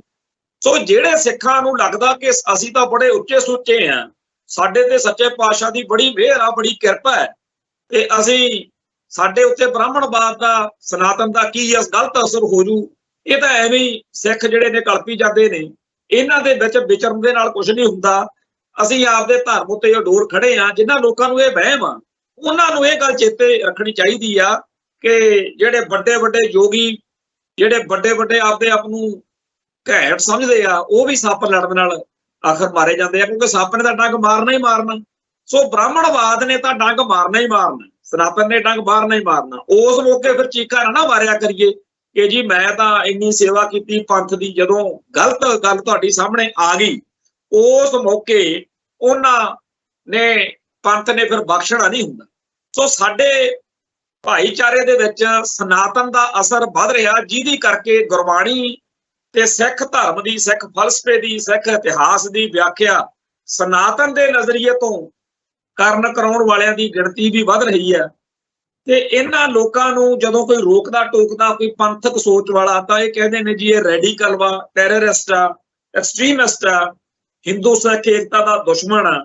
ਤੇ ਇਹ ਕਹਿੰਦੇ ਆ ਵੀ ਉਹ ਸਿੱਖ ਵਧੀਆ ਨੇ ਜਿਹੜੇ ਮਾਤਾ ਦਾ ਮਾਲ ਬਣੇ ਹੋਏ ਨੇ। ਉੱਪਰੋਂ ਇੰਡੀਅਨ ਜਿਹੜਾ ਸਟੇਟ ਸਿਸਟਮ ਆ ਉਹ ਫੂਕ ਚੁਕਾਈ ਰੱਖਦਾ ਵੀ ਤੁਸੀਂ ਬਹੁਤ ਵਧੀਆ ਸਿੱਖ ਹੋ, ਤੁਸੀਂ ਤਾਂ ਕਮਾਲ ਦੇ ਹੋ, ਜਿਹੜੇ ਕਲਗੀਧਰ ਦੇ ਲਾਲ ਬਣਦੇ ਆ ਉਹ ਮਾੜੇ ਆ, ਤੁਸੀਂ ਬਹੁਤ ਚੰਗੇ ਹੋ, ਬਹੁਤ ਵਧੀਆ। ਇਸ ਗੱਲ ਦਾ ਅਸਰ ਕੀ ਪੈਂਦਾ ਵੀ ਇੱਕ ਤੁਹਾਨੂੰ ਪਤਾ ਹੋਣਾ, ਜਦੋਂ ਪਿੱਛੇ ਜੇ ਅਯੋਧਿਆ ਵਾਲਾ ਮਸਲਾ ਚੱਲਦਾ ਸੀ, ਉਦੋਂ ਇੱਕ ਝੂਠਾ ਹਲਫੀਆ ਬਿਆਨ ਕਿਸੇ ਸਿੱਖ ਰਜਿੰਦਰ ਸਿੰਘ ਦੇ ਵੱਲੋਂ ਜਿਹੜਾ ਸੀ ਅਦਾਲਤ ਵਿੱਚ ਕਹਿੰਦੇ ਦਿੱਤਾ ਗਿਆ ਅਯੋਧਿਆ ਦੇ ਬਾਰੇ ਕਿ ਗੁਰੂ ਨਾਨਕ ਪਾਤਸ਼ਾਹ, ਗੁਰੂ ਗੋਬਿੰਦ ਸਿੰਘ ਜੀ ਦਾ ਅਯੋਧਿਆ ਨਾਲ ਸੰਬੰਧ ਹੈ। ਉਹ ਜਿਹੜਾ ਰਜਿੰਦਰ ਸਿੰਘ ਆ, ਉਹਨੇ ਕੋਈ ਹੁਣ ਕਿਤਾਬ ਲਿਖੀ ਹੈ, ਤੇ ਉਹਦੀ ਕਿਤਾਬ ਦਾ ਜਿਹੜਾ ਪ੍ਰੋਗਰਾਮ ਹੋਇਆ ਉੱਥੇ ਉਹੋ ਜਿਹੇ ਹੀ ਸਿੱਖ ਗਏ ਹੋਣੇ ਆ ਜਿਹੜੇ ਮੋਦੀ ਮਾਰਕਾ ਸਿੱਖ ਨੇ। ਉੱਥੇ ਜਿਹੜੇ ਇਹ ਜਿਹਦੀ ਆਪਾਂ ਗੱਲ ਕਰਦੇ ਆ ਵੀ ਇਹਨਾਂ ਨੂੰ ਨਵਾਜਿਆ ਵੀ ਜਾਂਦਾ ਨਾ, ਤਾਂ ਇਕਬਾਲ ਸਿੰਘ ਲਾਲਪੁਰਾ ਵੀ ਜਿਹੜਾ ਘੱਟ ਗਿਣਤੀ ਕਮਿਸ਼ਨ ਦਾ ਚੇਅਰਮੈਨ ਆ, ਉਹ ਵੀ ਏਦਾਂ ਹੀ ਨਵਾਜਿਆ ਹੋਇਆ ਸਿੱਖ ਵਾ। ਉਹਨੇ ਉੱਥੇ ਜਿਹੜਾ ਕਿਤਾਬ ਰਜਿੰਦਰ ਸਿੰਘ ਵਾਲੀ ਜਦੋਂ ਜਾਰੀ ਕੀਤੀ ਗਈ ਆ, ਉੱਥੇ ਕਿਹਾ ਕਿ ਗੁਰੂ ਨਾਨਕ ਸਾਹਿਬ ਜੀ ਵਿਸ਼ਨੂੰ ਦੇ ਅਵਤਾਰ ਸੀਗੇ ਜੀ, ਵਿਸ਼ਨੂੰ ਦੇ ਅਵਤਾਰ ਨੇ। ਤੇ ਨਾਲ ਉਹਨੇ ਇਹ ਕਿਹਾ ਵੀ ਜਿਹੜਾ ਸਨਾਤਨ ਹੈ ਇਹ ਮੇਨ ਮਾਂ ਹੈ ਸਾਰਿਆਂ ਦੀ, ਜਿਹੜਾ ਜੈਨ ਧਰਮ, ਬੋਧੀ ਨੇ, ਸਿੱਖ ਨੇ, ਇਹ ਸਾਰੇ ਇਹਦੇ ਬੱਚੇ। ਤੇ ਇਹ ਵੀ ਕਿਹਾ ਵੀ ਅੰਗਰੇਜ਼ਾਂ ਨੇ ਤਾਂ ਇਹ ਵੰਡੀਆਂ ਪਾਤੀਆਂ ਪਾੜੋ ਤੇ ਰਾਜ ਕਰੋ ਵਾਲੀਆਂ, ਨਹੀਂ ਤਾਂ ਕਹਿੰਦਾ ਗੁਰੂ ਗ੍ਰੰਥ ਸਾਹਿਬ ਦੇ ਵਿੱਚ ਦਰਜ ਵਾ ਕੇ ਗੁਰੂ ਨਾਨਕ ਸਾਹਿਬ ਜਿਹੜੇ ਨੇ ਉਹ ਭਗਵਾਨ ਵਿਸ਼ਨੂੰ ਦੇ ਅਵਤਾਰ ਨੇ, ਤੇ ਗੁਰੂ ਜਿਹੜੇ ਨੇ ਉਹ ਕੇਵਲ ਸਿੱਖਾਂ ਦੇ ਨਹੀਂ ਹੈਗੇ, ਸਾਰੇ ਭਾਰਤ ਦੇ ਗੁਰੂ ਨੇ। ਇਸ ਤਰੀਕੇ ਦਾ ਕਮਲ ਇਕਬਾਲ ਸਿੰਘ ਲਾਲਪੁਰੇ ਨੇ ਜਦੋਂ ਮਾਰਿਆ ਵੀ ਸਿੱਖ ਧਰਮ, ਜੈਨ ਧਰਮ, ਬੁੱਧ ਧਰਮ, ਇਹਨਾਂ ਦੀ ਮਾਂ ਸਨਾਤਨ ਆ ਤੇ ਗੁਰੂ ਨਾਨਕ ਪਾਤਸ਼ਾਹ ਵਿਸ਼ਨੂੰ ਦੇ ਅਵਤਾਰ ਨੇ। ਇਹ ਗੱਲ ਉਹੀ ਆ ਜਿਹੜੀ ਨਾਗਪੁਰ ਤੋਂ ਪ੍ਰਚਾਰੀ ਜਾ ਰਹੀ ਆ ਹੁਣ ਦਿੱਲੀ ਵਿੱਚ, ਕਿਉਂਕਿ ਭਗਵਾਂ ਬ੍ਰਿਗੇਡ ਪੂਰਾ ਛਾਇਆ ਹੋਇਆ। ਉਹ ਵੀ ਇਹ ਗੱਲ ਕਹਿੰਦੇ ਆ ਕਿ ਸਿੱਖ ਧਰਮ ਤਾਂ ਗੁਰੂ ਸਾਹਿਬਾਨ ਔਰ ਸਾਡੇ ਇਹਨਾਂ ਬੰਦਿਆਂ ਨੂੰ ਚਾਅ ਚੜਿਆ ਪਿਆ। ਦੇਖੋ ਜੀ ਐਵੇਂ ਕਹਿੰਦੇ ਇਹ ਜਿਹੜੇ ਤੱਤੇ ਆ, ਇਹ ਤਾਂ ਪਾਕਿਸਤਾਨ ਦੇ ਏਜੰਟ ਨੇ, ਰੈਡੀਕਲ ਬੰਦੇ, ਇਹ ਗਲਤ ਕਰਦੇ ਆ। ਹਿੰਦੂ ਤਾਂ ਕਹਿੰਦੇ ਦੇਖੋ ਰਾਮਚੰਦਰ ਤੇ ਕ੍ਰਿਸ਼ਨ ਦੇ ਬਰਾਬਰ ਮੰਨਦੇ ਆ, ਵਿਸ਼ਨੂੰ ਜੀ ਦਾ ਅਵਤਾਰ ਮੰਨਦੇ ਆ ਗੁਰੂ ਨਾਨਕ ਪਾਤਸ਼ਾਹ ਨੂੰ। ਸੋ ਇਸ ਤਰੀਕੇ ਨਾਲ ਸਿੱਖੀ ਦਾ ਘਾਣ ਹੋ ਰਿਹਾ ਔਰ ਸਨਾਤਨ ਦਾ ਅਸਰ ਜਿਹੜਾ ਦਿਨੋਂ ਦਿਨ ਵੱਧ ਰਿਹਾ। ਆ ਲਾਲਪੁਰੇ ਵਰਗੇ ਸਿੱਖ ਜਿਹੜੇ ਨੇ ਇਹ ਨਵਾਜੇ ਜਾਂਦੇ ਆ, ਮਤਲਬ ਵਧੀਆ ਵਧੀਆ ਪੋਸਟਾਂ, ਬੜੀਆਂ ਚੰਗੀਆਂ ਚੰਗੀਆਂ ਪੋਸਟਾਂ ਇਹਨਾਂ ਨੂੰ ਦਿੱਤੀਆਂ ਜਾਂਦੀਆਂ। ਤੇ ਜਿਹੜਾ ਸਿੱਖ ਇਹਨਾਂ ਦਾ ਵਿਰੋਧ ਕਰੇ, ਜਿਹੜਾ ਇਹਨਾਂ ਦੇ ਖਿਲਾਫ ਬੋਲੇ, ਉਹ ਫਿਰ ਬੁਰਾ ਮੰਨਿਆ ਜਾਂਦਾ, ਮਾੜਾ ਮੰਨਿਆ ਜਾਂਦਾ। ਸੋ ਬੁਰਾ ਬਣਨਾ, radical, terrorist, extremist ਕਹਾਉਣਾ, Hindu Sikh ਏਕਤਾ ਦਾ ਦੁਸ਼ਮਣ ਕਹਾਉਣਾ ਮਨਜ਼ੂਰ ਕਰ ਲਓ, ਭੈੜਾ ਕਹਾਉਣਾ ਮਨਜ਼ੂਰ ਕਰ ਲਓ, ਪਰ ਜੇਕਰ ਆਪਾਂ ਚੰਗਾ ਬਣਨ ਦੇ ਚੱਕਰ 'ਚ ਪੈ ਗਏ, ਵਧੀਆ ਸਿੱਖ ਬਣਨ ਦੇ ਚੱਕਰ 'ਚ ਪੈ ਗਏ, ਇਹ ਭਗਵਾਂ ਬ੍ਰਿਗੇਡ ਜਿਹੜਾ ਹੈ ਆਪਾਂ ਨੂੰ ਬਹੁਤ ਬੁਰੀ ਤਰ੍ਹਾਂ ਘੇਰ ਲੂ। ਜਦੋਂ ਖੁਸ਼ਵੰਤ ਸਿੰਘ ਨੂੰ ਚਾਅ ਚੜਿਆ ਹੁੰਦਾ ਸੀ ਵੀ ਆਪਾਂ ਜੀ, ਉਹ ਸਿੱਖਾਂ ਦੇ ਤਾਂ ਉਲਟ ਚੱਲਦਾ ਸੀ ਤੇ ਸਾਰੇ ਭਾਰਤ ਨੂੰ, ਇੰਡੀਆ ਨੂੰ, ਕਾਂਗਰਸ ਨੂੰ, ਹਿੰਦੂਆਂ ਨੂੰ ਖੁਸ਼ ਕਰਨ ਦੇ ਲਈ ਉਹ ਲੱਗਿਆ ਰਹਿੰਦਾ ਸੀ। ਪਰ 1984 ਮੌਕੇ ਉਹਨੇ ਇਹ ਜਲਵਾ ਚੰਗੀ ਤਰ੍ਹਾਂ ਦੇਖ ਲਿਆ, ਉਹਨੂੰ ਅਕਲ ਆਈ ਪਹਿਲੀ ਵਾਰ। ਜਿਹੜੇ ਆ ਸਿੱਖ ਹੁਣ ਹਿੰਦੂਆਂ ਨੂੰ ਖੁਸ਼ ਕਰਨ ਲਈ ਲੱਗੇ ਨੇ, ਇਹ ਖੁਸ਼ਵੰਤ ਸਿੰਘ ਨਾਲੋਂ ਤਾਂ ਜ਼ਿਆਦਾ ਕਮਲ ਨਹੀਂ ਨਾ ਮਾਰ ਸਕਦੇ। ਜਿੰਨਾ ਖੁਸ਼ਵੰਤ ਸਿੰਘ ਨੇ ਇੰਡੀਆ ਪ੍ਰਸਤੀ ਕੀਤੀ ਆ, ਹਿੰਦੂ ਪ੍ਰਸਤੀ ਕੀਤੀ ਆ, ਉਹਦੇ ਜਿੰਨੀ ਤਾਂ ਕਰ ਨਹੀਂ ਸਕਦੇ। ਤੇ ਉਹ ਵੀ ਆਖਰ ਕਲਪ ਪਿਆ ਵੀ ਇਹ ਮੇਰੇ ਨਾਲ, ਮੈਂ ਉਹਨੇ ਲਿਖਿਆ ਵੀ 1984 ਚ ਨਵੰਬਰ ਮਹੀਨੇ ਚ ਮੈਨੂੰ ਪਹਿਲੀ ਵਾਰ ਪਤਾ ਲੱਗਿਆ ਕਿ ਮੈਂ ਹਿੰਦੂ ਇੰਡੀਆ ਵਿੱਚ ਰਹਿ ਰਿਹਾ। ਤੇ ਤੁਹਾਨੂੰ ਪਤਾ ਕਿ ਉਹ ਜਾਨ ਲਗਾਉਣ ਲਈ ਕਿਵੇਂ ਸਵੀਡਨ ਦੀ ਅੰਬੈਸੀ ਚ ਲੁਕਿਆ ਸੀ। ਸੋ ਜੇਕਰ ਆਪਾਂ ਇਹ ਸੋਚੀਏ, ਕਹੀਏ ਕਿ ਚਲੋ ਇੰਨਾ ਕੁ ਪਿੱਛੇ ਹਟ ਜਾਂਦੇ ਆ, ਇੰਨਾ ਕੁ ਪਿੱਛੇ ਹਟ ਜਾਂਦੇ ਆ, ਤਾਂ ਇਹ ਜਿਹੜੀ ਜਮਾਤ ਜਿਹਦੇ ਨਾਲ ਆਪਣਾ ਵਾਹ ਪਿਆ ਹੋਇਆ ਉਹ ਬਹੁਤ ਭੈੜੀ ਆ। ਉਹਦੇ ਸਾਹਮਣੇ ਤੁਸੀਂ ਚੰਗਾ ਬਣ ਕੇ, ਜੇ ਕਹੀਏ ਵੀ ਅਸੀਂ ਗੁੱਡਮੈਨ ਬਣ ਕੇ ਉਹਦੀ ਬੁੱਕ ਚ ਆਉਣਾ, ਉਹ ਹੋਣੀ ਨਹੀਂ, ਗੱਲ ਬਣਨੀ ਨਹੀਂ। ਤੇ ਬੁਰਾ ਬਣ ਕੇ ਚੰਗਾ, ਤੁਸੀਂ ਜੇਕਰ ਉਹਦੇ ਮੂਹਰੇ ਪੰਥ ਲਈ, ਕੌਮ ਲਈ ਸਮਰਪਿਤ ਹੋਵੋਗੇ, ਫਿਰ ਤੁਹਾਡੇ ਨਾਲ ਉਹਨਾਂ ਦਾ ਵਤੀਰਾ ਤਾਂ ਚਲੋ ਦੁਸ਼ਮਣ ਦਾ ਮਾੜਾ ਹੀ ਹੁੰਦਾ, ਪਰ ਇੱਕ ਚੰਗਾ ਰਹਿੰਦਾ। ਮੈਂ ਇੱਥੇ ਇੱਕ ਗੱਲ ਹੋਰ ਕਹਿਣੀ ਚਾਹੁੰਦਾ, ਬਾਦਲ, ਸੁਖਬੀਰ ਸਿੰਘ ਬਾਦਲ ਤੇ ਉਹਨਾਂ ਦਾ ਜਿਹੜਾ ਗਰੋਹ ਆ, ਉਹਨਾਂ ਨੇ ਕੋਈ ਕਸਰ ਨਹੀਂ ਛੱਡੀ। ਸਰਸੇ ਵਾਲਿਆਂ ਦਾ ਸਾਥ ਦਿੱਤਾ, RSS ਦਾ ਸਾਥ ਦਿੱਤਾ, ਸਿੱਖੀ ਦੇ ਹਰ ਦੁਸ਼ਮਣ ਦਾ ਸਾਥ ਦਿੱਤਾ ਕਿ ਸਾਨੂੰ ਸੱਤਾ ਚਾਹੀਦੀ। ਪਰ ਜਦੋਂ ਉਹ ਪਿੱਛੇ ਹਟਦੇਗਾ, ਤੁਹਾਡੇ ਸਾਹਮਣੇ ਆ, ਮੋਦੀ ਤਾਂ ਸ਼ਾਇਦ ਉਹ ਕੰਮ ਘੱਟ ਕਰਦਾ ਹੋਵੇ, ਪਰ ਜਿੰਨੀਆਂ ਫੋਟੋਆਂ ਬਾਦਲ ਪਰਿਵਾਰ ਦੀਆਂ, ਬੀਬਾ ਹਰਸਿਮਰਤ ਕੌਰ ਦੀਆਂ, ਸਰਦਾਰ ਪ੍ਰਕਾਸ਼ ਸਿੰਘ ਬਾਦਲ ਦੀਆਂ ਤੇ ਇਹਨਾਂ ਦੇ ਲਾਣੇ ਦੀਆਂ ਨੇ, ਜਿਹਦੇ ਵਿੱਚ ਉਹ ਹਿੰਦੂ ਕਰਮ ਕਾਂਡ ਕਰਦੇ ਆ ਸਾਰੇ।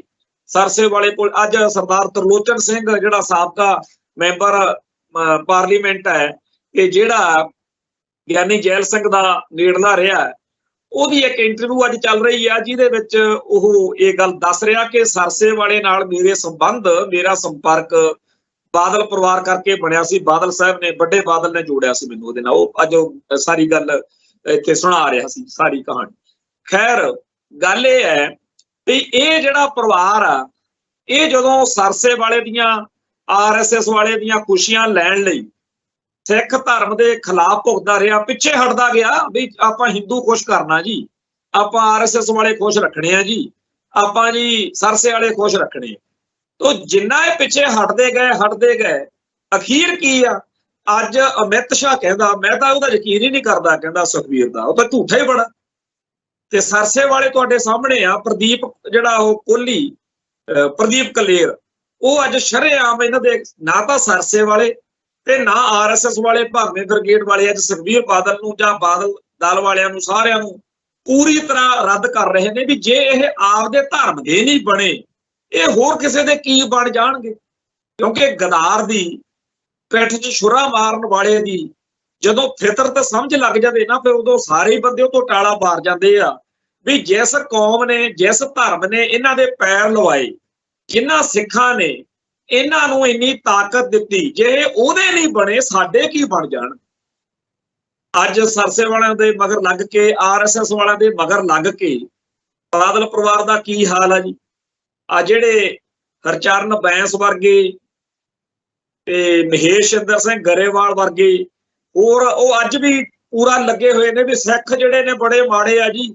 ਸਿੱਖਾਂ ਨੇ ਕਾਂਗਰਸ ਨੂੰ ਵੋਟ ਪਾਤੀ ਐਤਕੀ MP ਚੋਣਾਂ 'ਚ, ਪਹਿਲਾਂ ਆਮ ਆਦਮੀ ਪਾਰਟੀ ਨੂੰ ਪਾਤੀ, ਆਪਦੀ ਅਕਾਲੀ ਪਾਰਟੀ। ਭਾਈ ਨਾ ਤਾਂ ਅਕਾਲੀ ਦਲ ਨੂੰ ਕੋਈ ਨਫ਼ਰਤ ਕਰਦਾ ਹੈ, ਨਾ ਕੋਈ ਨਫ਼ਰਤ ਕਰਨ ਦੀ ਵਜ੍ਹਾ, ਇਹ ਤਾਂ ਬੰਦਿਆਂ ਦਾ ਰੌਲਾ, ਜਿਹੜੇ ਬੰਦਿਆਂ ਨੇ ਸਿੱਖੀ ਦੀਆਂ ਜੜ੍ਹਾਂ 'ਚ ਆਰੀ ਪਾਈ ਹੋਈ ਆ, ਜਿਹੜੇ ਸਿੱਖੀ ਅਤੇ ਸਿੱਖਾਂ ਦੇ ਦੁਸ਼ਮਣਾਂ ਨਾਲ ਘਿਓ ਖਿਚੜੀ ਆ, ਉਹਨਾਂ ਦਾ। ਸੋ ਪੰਥ ਜਿਹੜਾ ਹੈ ਉਹ ਬੜਾ ਮਹਾਨ ਹੈ, ਪੰਥ ਕੋਲੇ ਬੜੀ ਤਾਕਤ ਆ, ਬੜੀ ਸਮਰੱਥਾ, ਬੜੀ ਸਮਝ ਆ, ਬੜਾ ਵਿਜ਼ਨ।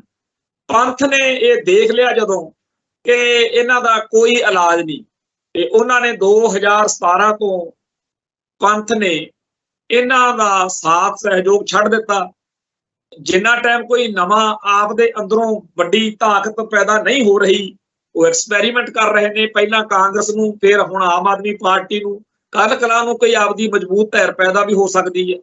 ਸੋ ਇਹ ਜਿਹੜਾ ਸਾਰਾ ਇਸ ਮੌਕੇ ਮਾਹੌਲ ਬਣਿਆ ਹੋਇਆ, ਇਹਦੇ ਵਿੱਚ ਸਾਫ਼ ਤੌਰ ਤੇ ਦਿਖ ਰਿਹਾ ਕਿ ਭਗਵੇਂ ਬ੍ਰਿਗੇਡ ਨੇ ਅੱਡ-ਅੱਡ ਢੰਗ ਤਰੀਕਿਆਂ ਰਾਹੀਂ ਹਿੰਦੂ ਤਵੀ ਤਾਕਤਾਂ ਨੂੰ, ਜਿੱਥੇ ਮੀਡੀਆ ਨੂੰ ਤੇ ਹੋਰਨਾਂ ਜਿਹੜੇ ਹਮਲਾ ਕਰਨ ਵਾਲੀਆਂ ਫੋਰਸਸ ਨੇ, ਉਹਨਾਂ ਨੂੰ ਪੂਰਾ ਖੁੱਲਾ ਖੇਡਣ ਦਾ ਮੌਕਾ ਦਿੱਤਾ।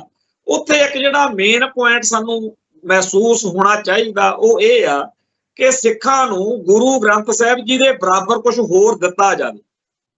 ਤੋ ਇਸ ਗੱਲ ਦੇ ਉੱਤੇ ਸਰਦਾਰ ਗੁਰਦੇਵ ਸਿੰਘ ਸੰਧਾਵਾਲੀਆ ਦੇ, ਗੁਰਦੇਵ ਸਿੰਘ ਸੱਧੇਵਾਲੀਆ ਦੇ, ਮਾਫ ਕਰਨਾ ਸੱਧੇਵਾਲੀਆ ਦੇ, ਕੈਨੇਡਾ ਤੋਂ ਵਿਚਾਰ ਜਿਹੜੇ ਨੇ ਉਹ ਬੜੇ ਕਾਬਲ, ਬੜੇ ਜਹੀਨ ਤੇ ਬੜੇ ਸੱਚੇ ਸੁੱਚੇ ਇਨਸਾਨ ਨੇ। ਉਹਨਾਂ ਦੀ ਗੱਲ ਮੈਂ ਸੰਗਤ ਨਾਲ ਸਾਂਝੀ ਕਰਨੀ ਜ਼ਰੂਰੀ ਸਮਝਦਾ। ਉਹਨਾਂ ਨੇ ਕਿਹਾ ਵੀ ਮਾਲਾ ਦੇ ਮਣਕਿਆਂ ਦਾ ਸੂਤਰ ਇੱਕੋ ਹੈ ਕਿ ਉਹ ਜਿਹੜਾ ਹੈ ਉਹਨਾਂ ਦੇ ਵਿਚਾਲੇ ਧਾਗਾ ਤੋੜ ਦਿਓ, ਮਣਕੇ ਪੈਰਾਂ 'ਚ ਰਿੜਦੇ ਫਿਰਨਗੇ ਤੇ ਉਹ ਫਿਰ ਕੱਖ ਦੇ ਨਹੀਂ ਰਹਿੰਦੇ। ਮੱਥੇ ਨਾ ਲਾ ਕੇ ਰੱਖਣ ਵਾਲਿਆਂ ਵਾਲੀ ਜਿਹੜੀ ਮਾਲਾ ਮਣਕੀ ਹੋਈ ਪੈਰਾਂ ਵਿੱਚ ਤੁਰੀ ਫਿਰੂ। ਸਿੱਖ ਕੌਮ ਕਿਹੜੇ ਝਖੜਾਂ 'ਚੋਂ ਨਹੀਂ ਲੰਘੀ, ਕਿਹੜੇ ਘੱਲੂ ਘਾਰਿਆਂ 'ਚੋਂ ਨਹੀਂ ਗੁਜ਼ਰੀ, ਪਰ ਬਚੀ ਪਤਾ ਕਿਉਂ ਰਹੀ। ਸੂਤਰ ਸੀ ਵਿੱਚ ਇੱਕ, ਜਿਸ ਨੇ ਸਭ ਨੂੰ ਪਰੋਈ ਰੱਖਿਆ, ਉਹ ਸੂਤਰ ਹੈ ਗੁਰੂ ਗ੍ਰੰਥ ਸਾਹਿਬ। ਜੋ ਮਰਜ਼ੀ ਪੜ੍ਹੀ ਚੱਲੋ, ਜਿਹੜੇ ਮਰਜ਼ੀ ਗ੍ਰੰਥ ਦੀ ਆਰਤੀ ਉਤਾਰੀ ਚੱਲੋ, ਪਰ ਗੁਰੂ ਗ੍ਰੰਥ ਸਾਹਿਬ ਜੀ ਦੀ ਸੁਪਰਮੇਸੀ ਨੂੰ ਚੈਲੰਜ ਕਰਨ ਦੀ ਗੁਸਤਾਖੀ ਨਾ ਕਰਿਓ, ਨਹੀਂ ਤਾਂ ਕੱਖ ਨਹੀਂ ਜੇ ਬਚਣਾ। ਤੁਸੀਂ 3 ਕਹਿੰਦੇ ਹੋ, ਮੈਂ ਕਹਿੰਦਾ ਚਾਹੇ 10 ਬਾਣੀਆਂ ਪੜ੍ਹੀ ਚੱਲੋ, ਚਾਹੇ ਸਾਰਾ ਗ੍ਰੰਥ ਰੋਜ਼ ਪੜ੍ਹਦਿਆ ਕਰੋ, ਕਿਸੇ ਦਾ ਕੀ ਜ਼ੋਰ ਲੱਗਦਾ, ਪਰ ਸੂਤਰ ਨਾ ਤੋੜੋ, ਨਹੀਂ ਤਾਂ ਸਭ ਖਿੰਡ ਜਾਣ। ਹਨੇਰੀਆਂ ਝੱਲ ਨਹੀਂ ਹੋਣੀਆਂ ਪਿੰਡੇ ਤੇ ਜੇ ਗੁਰੂ ਗ੍ਰੰਥ ਸਾਹਿਬ ਨਾ ਰਿਹਾ। ਯਾਦ ਰੱਖਣਾ, ਝੁੰਡ ਦਾ ਸ਼ਿਕਾਰ ਹੁੰਦਾ ਹੀ ਖੰਡਾ ਕੇ ਆ। ਸ਼ਿਕਾਰੀ ਸਭ ਤੋਂ ਪਹਿਲਾਂ ਭਾਜੜ ਪਾ ਕੇ ਝੁੰਡ ਖੰਡਾਉਂਦਾ, ਮੁੜ ਕੱਲੇ ਕਰਕੇ ਧੌਣ ਨੱਪਦਾ ਸਭ ਦੀ। ਗ੍ਰੰਥਾਂ ਦੇ ਰੌਲੇ, ਮਰਿਆਦਾਵਾਂ ਦੇ ਰੌਲੇ, ਚੱਟ ਚਮਾਰ ਦੇ ਰੌਲੇ, ਫਿਲਮਾਂ ਦੇ ਰੌਲੇ, ਚਮਕੀਲੇ ਦੇ ਰੌਲੇ, ਐਮਰਜੈਂਸੀ ਫਿਲਮ ਦਾ, ਰਜਨੀ ਫਿਲਮ ਦਾ ਰੌਲਾ, ਕੁਰਬਾਂ ਤਰੀਕਾਂ ਦੇ ਰੌਲੇ, ਤਿਉਹਾਰਾਂ ਦੇ ਰੌਲੇ, ਟਕਸਾਲੀ, ਮਿਸ਼ਨਰੀ, ਅਖੰਡ ਕੀਰਤਨੀ ਦੇ ਰੌਲੇ, ਸਭ ਝੁੰਡ ਨੂੰ, ਸਿੱਖਾਂ ਦੇ ਝੁੰਡ ਨੂੰ ਪਾੜਨ ਦੀ ਤਰਕੀਬ ਆ ਤਾਂ ਕਿ ਸ਼ਿਕਾਰ ਕਰਨਾ ਸੌਖਾ ਹੋ। ਸਭ ਰੌਲੇ ਪਾਈ ਚੱਲੋ, ਚੱਲਦੇ ਹੀ ਆਏ ਨੇ, ਚੱਲਦੇ ਹੀ ਰਹਿਣੇ ਆ, ਕਿਉਂ ਜਿਉਂਦੀਆਂ ਕੌਮਾਂ ਵਿੱਚ ਚੱਲਦੇ ਹੀ ਨੇ। ਪਰ ਗੁਰੂ ਗ੍ਰੰਥ ਸਾਹਿਬ ਦੀ ਬਾਦਦਾਸ਼ਤ ਕਰਨਾ, ਬਾਦਸ਼ਾਹਤ ਉੱਪਰ ਉਂਗਲ ਨਾ ਰੱਖਣ ਦਿਓ ਕਿਸੇ ਨੂੰ, ਕਿਉਂਕਿ ਤਖਤ ਉੱਪਰ ਕਦੇ ਦੋ ਬਾਦਸ਼ਾਹ ਨਹੀਂ ਬੈਠ ਸਕਦੇ, ਨਾ ਕਦੇ ਦੋ ਬਾਦਸ਼ਾਹ ਹੁੰਦੇ। ਪਿਛਲੇ ਹਫ਼ਤੇ ਦੀ ਗੱਲ ਹੈ, ਗੁਰਦੁਆਰੇ ਦੇ ਲੰਗਰ ਹਾਲ ਵਿੱਚ ਬੈਠੇ ਲੰਗਰ ਛਕ ਰਹੇ ਸਾਂ। ਨਾਲ ਵਾਲੇ ਹਾਲ ਵਿੱਚੋਂ ਗੁਰੂ ਗ੍ਰੰਥ ਸਾਹਿਬ ਸੰਤੋਖ ਕੇ ਲੰਗਰ ਹਾਲ ਵਿੱਚ ਦੀ ਜਦ ਲੈ ਕੇ ਚੱਲੇ ਤਾਂ ਉਹਨੇ ਲੋਕਾਂ ਨੂੰ ਸਾਵਧਾਨ ਕਰਨ ਖਾਤਰ ਇੱਕ ਘੰਟਾ ਰੱਖਿਆ ਹੋਇਆ ਸੀ, ਖੜਕਾਉਣ ਖਾਤਰ। ਆਵਾਜ਼ ਸੁਣਦਿਆਂ ਹੀ ਜਿੱਥੇ ਕਿਸੇ ਦੀ ਬੁਰਕੀ ਸੀ, ਛੱਡ ਕੇ ਖੜਾ ਹੋ ਗਿਆ ਨਿਆਣਾ ਸਿਆਣਾ ਸਭ। ਮੈਂ ਸੋਚਦਾ ਸਾਂ, ਆਹੀ ਗੱਲ ਬਚਾਈ ਆ ਰਹੀ ਆ ਮੇਰੀ ਕੌਮ ਨੂੰ, ਕਿ ਬੜਾ ਕੁਝ ਖੁੱਸਣ ਦੇ ਬਾਵਜੂਦ ਵੀ ਹਾਲਾਂ ਬੜਾ ਕੁਝ ਬਚਿਆ ਹੋਇਆ। ਪਰ ਜਿਸ ਦਿਨ ਇਹ ਨਾ ਬਚਿਆ, ਕੁਝ ਨਹੀਂ ਬਚਣਾ, ਕਿਉਂਕਿ ਧੁਰਾ ਹੀ ਨਾ ਰਿਹਾ ਤਾਂ ਬਚਣਾ ਕੀ ਹੈ। ਇਸ ਧੁਰੇ ਕਾਰਨ ਹੀ ਤੁਸੀਂ ਸਭ ਰਲ ਕੇ ਇੱਕ ਕੌਮ ਬਣਦੇ ਆ। ਉਹ ਕੌਮ ਜਿਹੜੀ ਸੰਸਾਰ ਉੱਤੇ ਪਾਤਸ਼ਾਹੀ ਦਾਅਵਾ ਰੱਖਦੀ ਹੈ ਅਤੇ ਇਹ ਭਰੋਸਾ ਰੱਖਦੀ ਹੈ ਕਿ ਕੱਲ ਦਾ ਸੂਰਜ ਸਾਡਾ ਹੈ। ਸੋ ਗੁਰੂ ਗ੍ਰੰਥ ਸਾਹਿਬ ਜੀ ਦੀ ਸੁਪਰਮੇਸੀ ਆ ਜਿਹੜੀ, ਉਹਨੂੰ ਤੋੜਨ ਦੇ ਯਤਨ ਵੀ ਇਸ ਮੌਕੇ ਪੂਰੇ ਜਾਹੋ ਜਲਾਲ ਦੇ ਨਾਲ ਕੀਤੇ ਜਾ ਰਹੇ ਨੇ। ਸਾਨੂੰ ਸਾਰਿਆਂ ਨੂੰ ਇਹਨਾਂ ਨੁਕਤਿਆਂ ਦੇ ਉੱਤੇ ਧਿਆਨ ਦੇਣ ਦੀ ਲੋੜ ਆ। ਇਹ ਐਵੇਂ ਕਿਵੇਂ ਦੀਆਂ ਗੱਲਾਂ ਨਹੀਂ ਹਨ, ਇਹਨਾਂ ਦੇ ਪਿੱਛੇ ਬੜਾ ਕੁਛ ਆ, ਕਿਉਂਕਿ ਦੁਸ਼ਮਣ ਬਾਤ ਕਰੇ ਅਣਹੋਣੀ। ਚੇਤੇ ਆ ਪਿੱਛੇ ਜੇ ਇੱਕ ਸੁਪਰੀਮ ਕੋਰਟ ਦਾ ਜੱਜ, ਸ਼ਾਇਦ ਗਗੋਈ ਸੀ ਉਹਦਾ ਨਾਮ, ਗਗੋਈ, ਉਹ ਲਗਾਤਾਰ ਹਿੰਦੂਤਵ ਦੇ ਹੱਕ 'ਚ ਦਿੰਦਾ ਹੁੰਦਾ ਸੀ ਆਪਣੇ ਫੈਸਲੇ, ਬੜੇ ਫੈਸਲੇ ਦਿੱਤੇ। ਜਦੋਂ ਉਹ ਰਿਟਾਇਰ ਹੋਇਆ ਤੇ ਨਾਲ ਦੀ ਨਾਲ ਉਹਨੂੰ ਰਾਜ ਸਭਾ ਦਾ ਮੈਂਬਰ ਐਲਾਨਤਾ ਸੀ ਇਹਨਾਂ ਨੇ। ਜਿਹੜੇ ਪੁਲਿਸ ਅਫਸਰ ਨੇ, ਜਿਹੜੇ ਜੇਲਰ ਨੇ, ਜਿਹੜਾ ਜੇਲਰ ਉਸ ਜੇਲ੍ਹ ਦਾ ਹੈ ਜਿੱਥੇ ਸਰਸੇ ਵਾਲਾ ਬੰਦ ਆ, ਉਹਨੇ ਲਗਾਤਾਰ ਸੁਨੀਲ ਸਾਂਗਵਾਨ ਉਹਦਾ ਨਾਂ ਆ ਜੇਲਰ ਦਾ, ਉਹ ਲਗਾਤਾਰ ਇਹਨੂੰ ਪੈਰੋਲਾਂ ਦਬਾਉਣ ਵਿੱਚ ਮਦਦ ਕਰਦਾ ਰਿਹਾ। ਜਿਹੜਾ ਸੁਨੀਲ ਸਾਂਗਵਾਨ ਜੇਲ੍ਹ ਆ, ਉਹਨੇ 6 ਵਾਰ ਫਰਲੋ ਸਰਸੇ ਵਾਲੇ ਨੂੰ ਦਵਾਈ ਹੈ, ਤੇ ਹੁਣ ਉਸ ਨੂੰ ਕੀ ਇਹਦਾ ਲਾਹਾ ਦਿੱਤਾ ਗਿਆ ਪਤਾ? ਉਹਨੂੰ ਬੀਜੇਪੀ ਨੇ ਦਾਦਰੀ ਤੋਂ ਟਿਕਟ ਜਿਹੜੀ ਆ ਉਹ ਦੇ ਦਿੱਤੀ ਹੈ ਚੋਣ ਲੜਨ ਲਈ। ਇਹ ਤੋਂ ਪਹਿਲਾਂ ਉਸ ਹਲਕੇ 'ਚ ਬੀਜੇਪੀ ਦੇ ਬੜੇ ਵਰਕਰ ਨੇ, ਕੋਈ 30 ਸਾਲ ਦਾ, ਕੋਈ 20 ਸਾਲ ਦਾ, ਕੋਈ 25 ਸਾਲ ਦਾ, ਪਰ ਸਭ ਨੂੰ ਲਾ ਕੇ ਉਹ ਮਾਰਿਆ। ਤੇ ਇਸ ਮੌਕੇ ਜਿਹੜਾ ਉੱਥੇ ਹੁਣ ਚੋਣ ਲੜੇਗਾ, ਉਹ ਸਰਸੇ ਵਾਲੇ ਨੂੰ ਬਾਰ-ਬਾਰ ਪੈਰੋਲਾਂ ਦੇਣ ਵਾਲਾ ਇਹ ਜਿਹੜਾ ਸਾਂਗਵਾਨ ਆ, ਇਹ ਚੋਣ ਲੜੂ। ਇਹ ਅਗਲਿਆਂ ਦਾ ਮੁਲਕ ਆ ਜੀ, ਇਹ ਅਗਲਿਆਂ ਦਾ ਸਿਸਟਮ ਆ, ਜਿਹਦੇ ਚੋਂ ਸਾਨੂੰ ਕਿਹਾ ਜਾ ਰਿਹਾ ਕਿ ਤੁਸੀਂ ਇਹਦੇ ਚੋਂ। ਅੱਛਾ, ਇੱਕ ਗੱਲ ਹੋਰ ਆ, ਅੱਜ ਇੱਕ ਇੱਥੇ ਰੌਲਾ ਪਿਆ ਹੋਇਆ, ਜਿਹੜਾ ਪੰਜਾਬ ਦਾ ਸਿੱਖਿਆ ਮੰਤਰੀ ਹੈ ਹਰਜੋਤ ਬੈਂਸ, ਦੂਸਰਾ ਉਹਦੀ ਪਤਨੀ ਹੈ SP ਜੋਤੀ ਯਾਦਵ, ਦੋਨਾਂ ਦੇ ਖਿਲਾਫ ਇੱਕ ਪੁਲਿਸ ਅਫਸਰ ਆ ਇੰਸਪੈਕਟਰ ਅਮਨਜੋਤ ਕੌਰ, ਉਹਨੇ DGP ਨੂੰ ਸ਼ਿਕਾਇਤ ਕੀਤੀ ਹੈ। ਇੱਥੇ ਬੜਾ ਉਹਦਾ ਰੌਲਾ ਪਿਆ ਹੋਇਆ। ਉਹਨੇ ਕਿਹਾ ਵੀ 100 ਕਰੋੜ ਦਾ ਇੱਕ ਸਾਈਬਰ ਧੋਖਾਧੜੀ ਦਾ ਕੇਸ ਮੈਂ ਫੜਿਆ ਸੀ, ਜਿਹਦੇ ਵਿੱਚ ਜਿਹੜਾ ਲੋਕ ਗ੍ਰਿਫਤਾਰ ਕੀਤੇ ਨੇ, ਉਹਨਾਂ ਦੇ ਨਾਲ ਹਰਜੋਤ ਬੈਂਸ ਦੀ ਤੇ ਉਹਦੀ ਜਿਹੜੀ ਪਤਨੀ ਆ SP ਜੋਤੀ ਯਾਦਵ, ਉਹਨਾਂ ਦੀ ਮਿਲੀ ਭੁਗਤਾ ਤੇ ਉਹ ਕੇਸ ਦੇ ਵਿੱਚ ਦਖਲਅੰਦਾਜ਼ੀ ਕਰਕੇ ਉਹਨਾਂ ਦੋਸ਼ੀਆਂ ਨੂੰ ਲਾਹਾ ਦਵਾ ਰਹੇ ਨੇ, ਮੇਰੇ ਖਿਲਾਫ ਕਾਰਵਾਈ ਕਰਵਾ ਰਹੇ ਨੇ। ਸਭ ਤੋਂ ਖਤਰਨਾਕ ਗੱਲ ਜਿਹੜੀ ਕੰਪਲੇਂਟ ਦੇ ਵਿੱਚ ਸਾਰੀ ਮੀਡੀਆ ਤੇ ਉਹਦੀ ਕੰਪਲੇਂਟ ਘੁੰਮ ਰਹੀ, ਉਹਨੇ ਅਮਨਜੋਤ ਕੌਰ ਨੇ ਲਿਖਿਆ ਕਿ ਇੱਕ ਜੱਜ ਨੂੰ ਇਹਨਾਂ ਦੋਸ਼ੀਆਂ ਨੇ, ਜਿਨ੍ਹਾਂ ਨੇ 100 ਕਰੋੜ ਦਾ ਘਪਲਾ ਕੀਤਾ, ਇਹਨਾਂ ਨੇ ਉਹਨੂੰ ਇੱਕ ਮਕਾਨ ਜਿਹੜਾ ਹੈ ਬੜੇ ਤਰੀਕੇ ਨਾਲ ਜੱਜ ਨੂੰ ਦੇ ਦਿੱਤਾ ਤੇ ਇਹਦੇ ਨਾਲ ਆ ਕੰਮ ਲਏ ਨੇ। ਇਹ ਕੰਮ ਇੱਥੇ ਇੰਡੀਆ 'ਚ ਆਮ ਚੱਲਦਾ। ਆਪਾਂ ਪਿੱਛੇ ਜੇ ਗੱਲ ਕਰਦੇ ਸੀ ਨਾ, ਜਦੋਂ ਸਲਾਵਤਪੁਰੇ ਵਾਲਾ ਕੇਸ ਜਿਸ ਜੱਜ ਦੇ ਰਾਹੀਂ ਬਾਦਲ ਪਰਿਵਾਰ ਨੇ ਰੱਦ ਕਰਵਾਇਆ, ਉਹਨੂੰ ਉਹਦੀ ਘਰਵਾਲੀ ਨੂੰ ਲਾਹਾ ਦਿੱਤਾ ਗਿਆ ਸੀ। ਇਸ ਤਰੀਕੇ ਨਾਲ ਇਸ ਮੁਲਕ ਦਾ ਸਿਸਟਮ ਚੱਲਦਾ ਜੀ। ਇਹ ਜਿਹੜੀ ਅਮਨਜੋਤ ਕੌਰ ਵਾਲੀ ਇਹ ਸਾਰੀ ਧੋਖਾਧੜੀ ਵਾਲੀ ਗੱਲ ਆ, ਇਹਦੇ ਬਾਰੇ ਸਾਡੇ ਕੁਝ ਦਰਸ਼ਕ ਜਿਹੜੇ ਆ ਉਹ ਜਾਣਨਾ ਚਾਹਣਗੇ। ਅਸਲ ਵਿੱਚ ਅਮਰੀਕਾ, ਕੈਨੇਡਾ ਤੇ ਹੋਰਨਾਂ ਮੁਲਕਾਂ ਦੇ ਵਿੱਚ ਲੋਕਾਂ ਨੂੰ ਫੋਨ ਕਰਕੇ ਡਰਾਇਆ ਧਮਕਾਇਆ ਜਾਂਦਾ ਸੀ। ਸਾਈਬਰ ਜਿਹੜਾ ਕ੍ਰਾਈਮ ਆ, ਤੇ ਉਹ ਡਰਦੇ ਹੋਏ ਉਹਨਾਂ ਨੂੰ ਇੱਕ ਉਹਨਾਂ ਨੇ ਉੱਥੇ ਅਮਰੀਕਾ ਦੇ ਵਿੱਚ ਕੋਈ ਬੰਦਾ ਰੱਖਿਆ ਹੋਇਆ ਸੀਗਾ, ਉਹ ਉੱਥੇ ਪੈਸੇ ਪਵਾ ਲੈਂਦਾ ਸੀ। ਇਹ 100 ਕਰੋੜ ਤੋਂ ਵੱਧ ਦਾ ਘਪਲਾ ਜਿਹੜਾ ਹੈਗਾ ਉਹ ਫੜਿਆ। ਇੱਥੇ ਅੱਜ ਕੱਲ੍ਹ ਆਮ ਚੱਲਦਾ। ਕੱਲ ਬੀਤੇ 24 ਘੰਟਿਆਂ ਦੇ ਵਿੱਚ ਮੇਰੇ ਆਲੇ ਦੁਆਲੇ ਦੇ ਵਿੱਚ 5 ਇਹੋ ਜਿਹੇ ਬੰਦੇ ਮੈਨੂੰ ਮਿਲ ਚੁੱਕੇ ਆ, ਜਿਨ੍ਹਾਂ ਨੇ ਇਹ ਦੱਸਿਆ ਕਿ ਜੀ ਸਾਨੂੰ ਇੱਕ ਇਸ ਤਰ੍ਹਾਂ ਦਾ ਫੋਨ ਆਇਆ ਕਿ ਜੀ ਤੁਹਾਡਾ ਬੰਬੇ ਦੇ ਵਿੱਚ ਜਿਹੜਾ ਇੱਕ ਪਾਰਸਲ ਫੜਿਆ ਗਿਆ, ਜਿਹੜਾ ਤੁਹਾਡੇ ਵੱਲੋਂ ਗਿਆ ਵਾ, ਤੁਹਾਡੇ ਨਾਂ ਤੇ ਕਿਸੇ ਨੇ ਕਰ ਲਿਆ ਹੋਣਾ, ਤੁਸੀਂ ਜੇ ਨਹੀਂ ਵੀ ਕੀਤਾ ਪਰ ਤੁਹਾਡਾ ਇਹਦੇ ਤੇ ਨਾਂ ਲਿਖਿਆ ਹੋਇਆ, ਇਹਦੇ ਵਿੱਚ ਨਸ਼ਾ ਵੀ ਆ, ਇਹਦੇ ਪੈਕਟ ਦੇ ਵਿੱਚ ਪਾਰਸਲ ਦੇ ਵਿੱਚ ਗਲਤ ਪਾਸਪੋਰਟ ਨੇ, ਤੁਸੀਂ ਇਹ ਚੀਜ਼ਾਂ ਕਿਵੇਂ ਭੇਜੀਆਂ। ਫਿਰ ਉਹ ਬੰਦੇ ਨੂੰ ਡਰਾ ਧਮਕਾ ਕੇ ਮੁਕੱਦਮਾ ਦਰਜ ਹੋ ਜੂ, ਅਸੀਂ ਤਾਂ ਤੇਰੇ ਨਾਲ ਹੀ ਆ। ਉਹਨੂੰ ਪਤਾ ਹੀ ਨਹੀਂ ਲੱਗਦਾ ਔਰ ਕਿਸੇ ਤੋਂ ਕਿੰਨੇ ਜਿਹੜੇ ਆ ਪੈਸੇ। ਔਰ ਕਈ ਵਾਰ ਇਹ ਫੋਨ ਕਰਕੇ ਕਹਿ ਦਿੰਦੇ ਆ ਵੀ ਤੇਰਾ ਬੇਟਾ ਜਿਹੜਾ ਹੈ ਉਹ ਗਲਤ ਕੰਮ ਦੇ ਵਿੱਚ ਇੱਥੇ ਫੜ ਲਿਆ। ਸੋ ਸਾਈਬਰ ਦਾ ਕ੍ਰਾਈਮ ਇਸ ਵੇਲੇ ਪੂਰਾ ਮਗਿਆ ਹੋਇਆ, ਤੇ ਜਿਨ੍ਹਾਂ ਲੋਕਾਂ ਦੇ ਫੋਨ ਨੰਬਰ ਆਮ ਦੁਨੀਆ ਭਰ ਦੇ ਵਿੱਚ ਹਰ ਥਾਂ ਦੇ ਉੱਤੇ ਮਿਲ ਜਾਂਦੇ ਆ, ਉਹਨਾਂ ਨੂੰ ਛੇਤੀ ਫੋਨ ਕਰਕੇ ਨਿਸ਼ਾਨਾ ਬਣਾਉਣ ਦੀ ਜਿਹੜੀ ਅਗਲਿਆ ਕੋਸ਼ਿਸ਼ ਕਰਦੇ ਆ।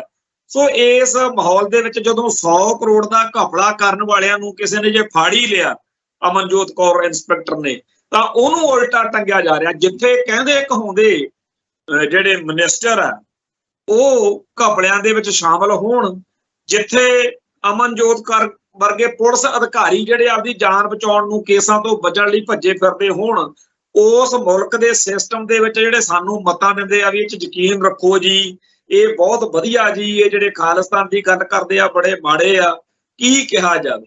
ਸੱਚਾਈ ਇਹ ਆ ਕਿ ਖਾਲਿਸਤਾਨ ਦਾ ਸਿਸਟਮ, ਖਾਲਿਸਤਾਨ ਦਾ ਇਲਾਕਾ, ਖਾਲਿਸਤਾਨ ਦਾ ਜਿਹੜਾ ਨਿਜ਼ਾਮ, ਰੋਡ ਮੈਪ, ਸਾਰਾ ਕੁਛ ਹੀ ਚੰਗੀਆਂ ਵਧੀਆ ਖੂਬਸੂਰਤ ਗੱਲਾਂ ਨੇ, ਪਰ ਇਹ ਗੱਲਾਂ ਉਹਨਾਂ ਲਈ ਨੇ ਜਿਨ੍ਹਾਂ ਨੇ ਮੈਦਾਨ 'ਚ ਜੰਗ ਲੜਨੀ ਆ। ਜਿਹੜੇ ਐਵੇਂ ਠਰਕ ਜਾ ਭੁਰਨ ਲਈ, ਸਵਾਦ ਜਾਂ ਲੈਣ ਲਈ ਇਹ ਗੱਲਾਂ ਕਰਦੇ ਆ, ਉਹਨਾਂ ਦੇ ਲਈ ਇਹ ਗੱਲਾਂ ਕੋਈ ਅਰਥ ਨਹੀਂ ਰੱਖਦੀਆਂ। ਤੇ ਸੱਚੀ ਗੱਲ ਇਹ ਆ ਕਿ ਜਿਹੜੇ ਇਹੋ ਜਿਹੇ ਸਵਾਲ ਪੁੱਛਦੇ ਫਿਰਦੇ ਨੇ, ਇਹਨਾਂ ਦਾ ਕੰਮ ਤਾਂ ਇੱਕ ਜਿਵੇਂ ਟਾਊਟ ਜਾਂ ਕੈਟ ਜਾਂ ਮੁਖਬਰ ਕੋਈ ਗੱਲ ਪੁੱਛ ਕੇ ਗਾਂਹ ਕਰਨੀ ਚਾਹੁੰਦਾ ਹੁੰਦਾ, ਉੱਥੇ ਤੱਕ ਆ। ਇਹਨਾਂ ਦੇ ਦਿਲ ਦਿਮਾਗ ਵਿੱਚ ਪੀੜਾ ਕੋਈ ਹੋਰ ਬੜਿਆ ਹੋਇਆ। ਖੈਰ, ਉਸ ਅਕਾਲ ਪੁਰਖ ਵਾਹਿਗੁਰੂ ਦੇ ਚਰਨਾਂ 'ਚ ਬੇਨਤੀ ਕਰਦੇ ਆ ਕਿ ਕੌਮ ਨੂੰ ਸਮੱਤ ਬਖਸ਼ੇ ਤੇ ਉਹ ਦਿਨ ਆਵੇ ਜਦੋਂ ਦੁਨੀਆ ਭਰ ਦੇ ਵਿੱਚ ਖਾਲਿਸਤਾਨ ਦਾ ਝੰਡਾ UN ਦੇ ਵਿੱਚ ਝੂਲੇ। ਇੱਥੇ ਸਮਾਪਤੀ ਆ ਜੀ। ਨਾਨਕ ਨਾਮ ਚੜ੍ਹਦੀ ਕਲਾ, ਤੇਰੇ ਭਾਣੇ ਸਰਬੱਤ ਦਾ ਭਲਾ। ਵਾਹਿਗੁਰੂ ਜੀ ਕਾ ਖਾਲਸਾ, ਵਾਹਿਗੁਰੂ ਜੀ ਕੀ ਫਤਿਹ।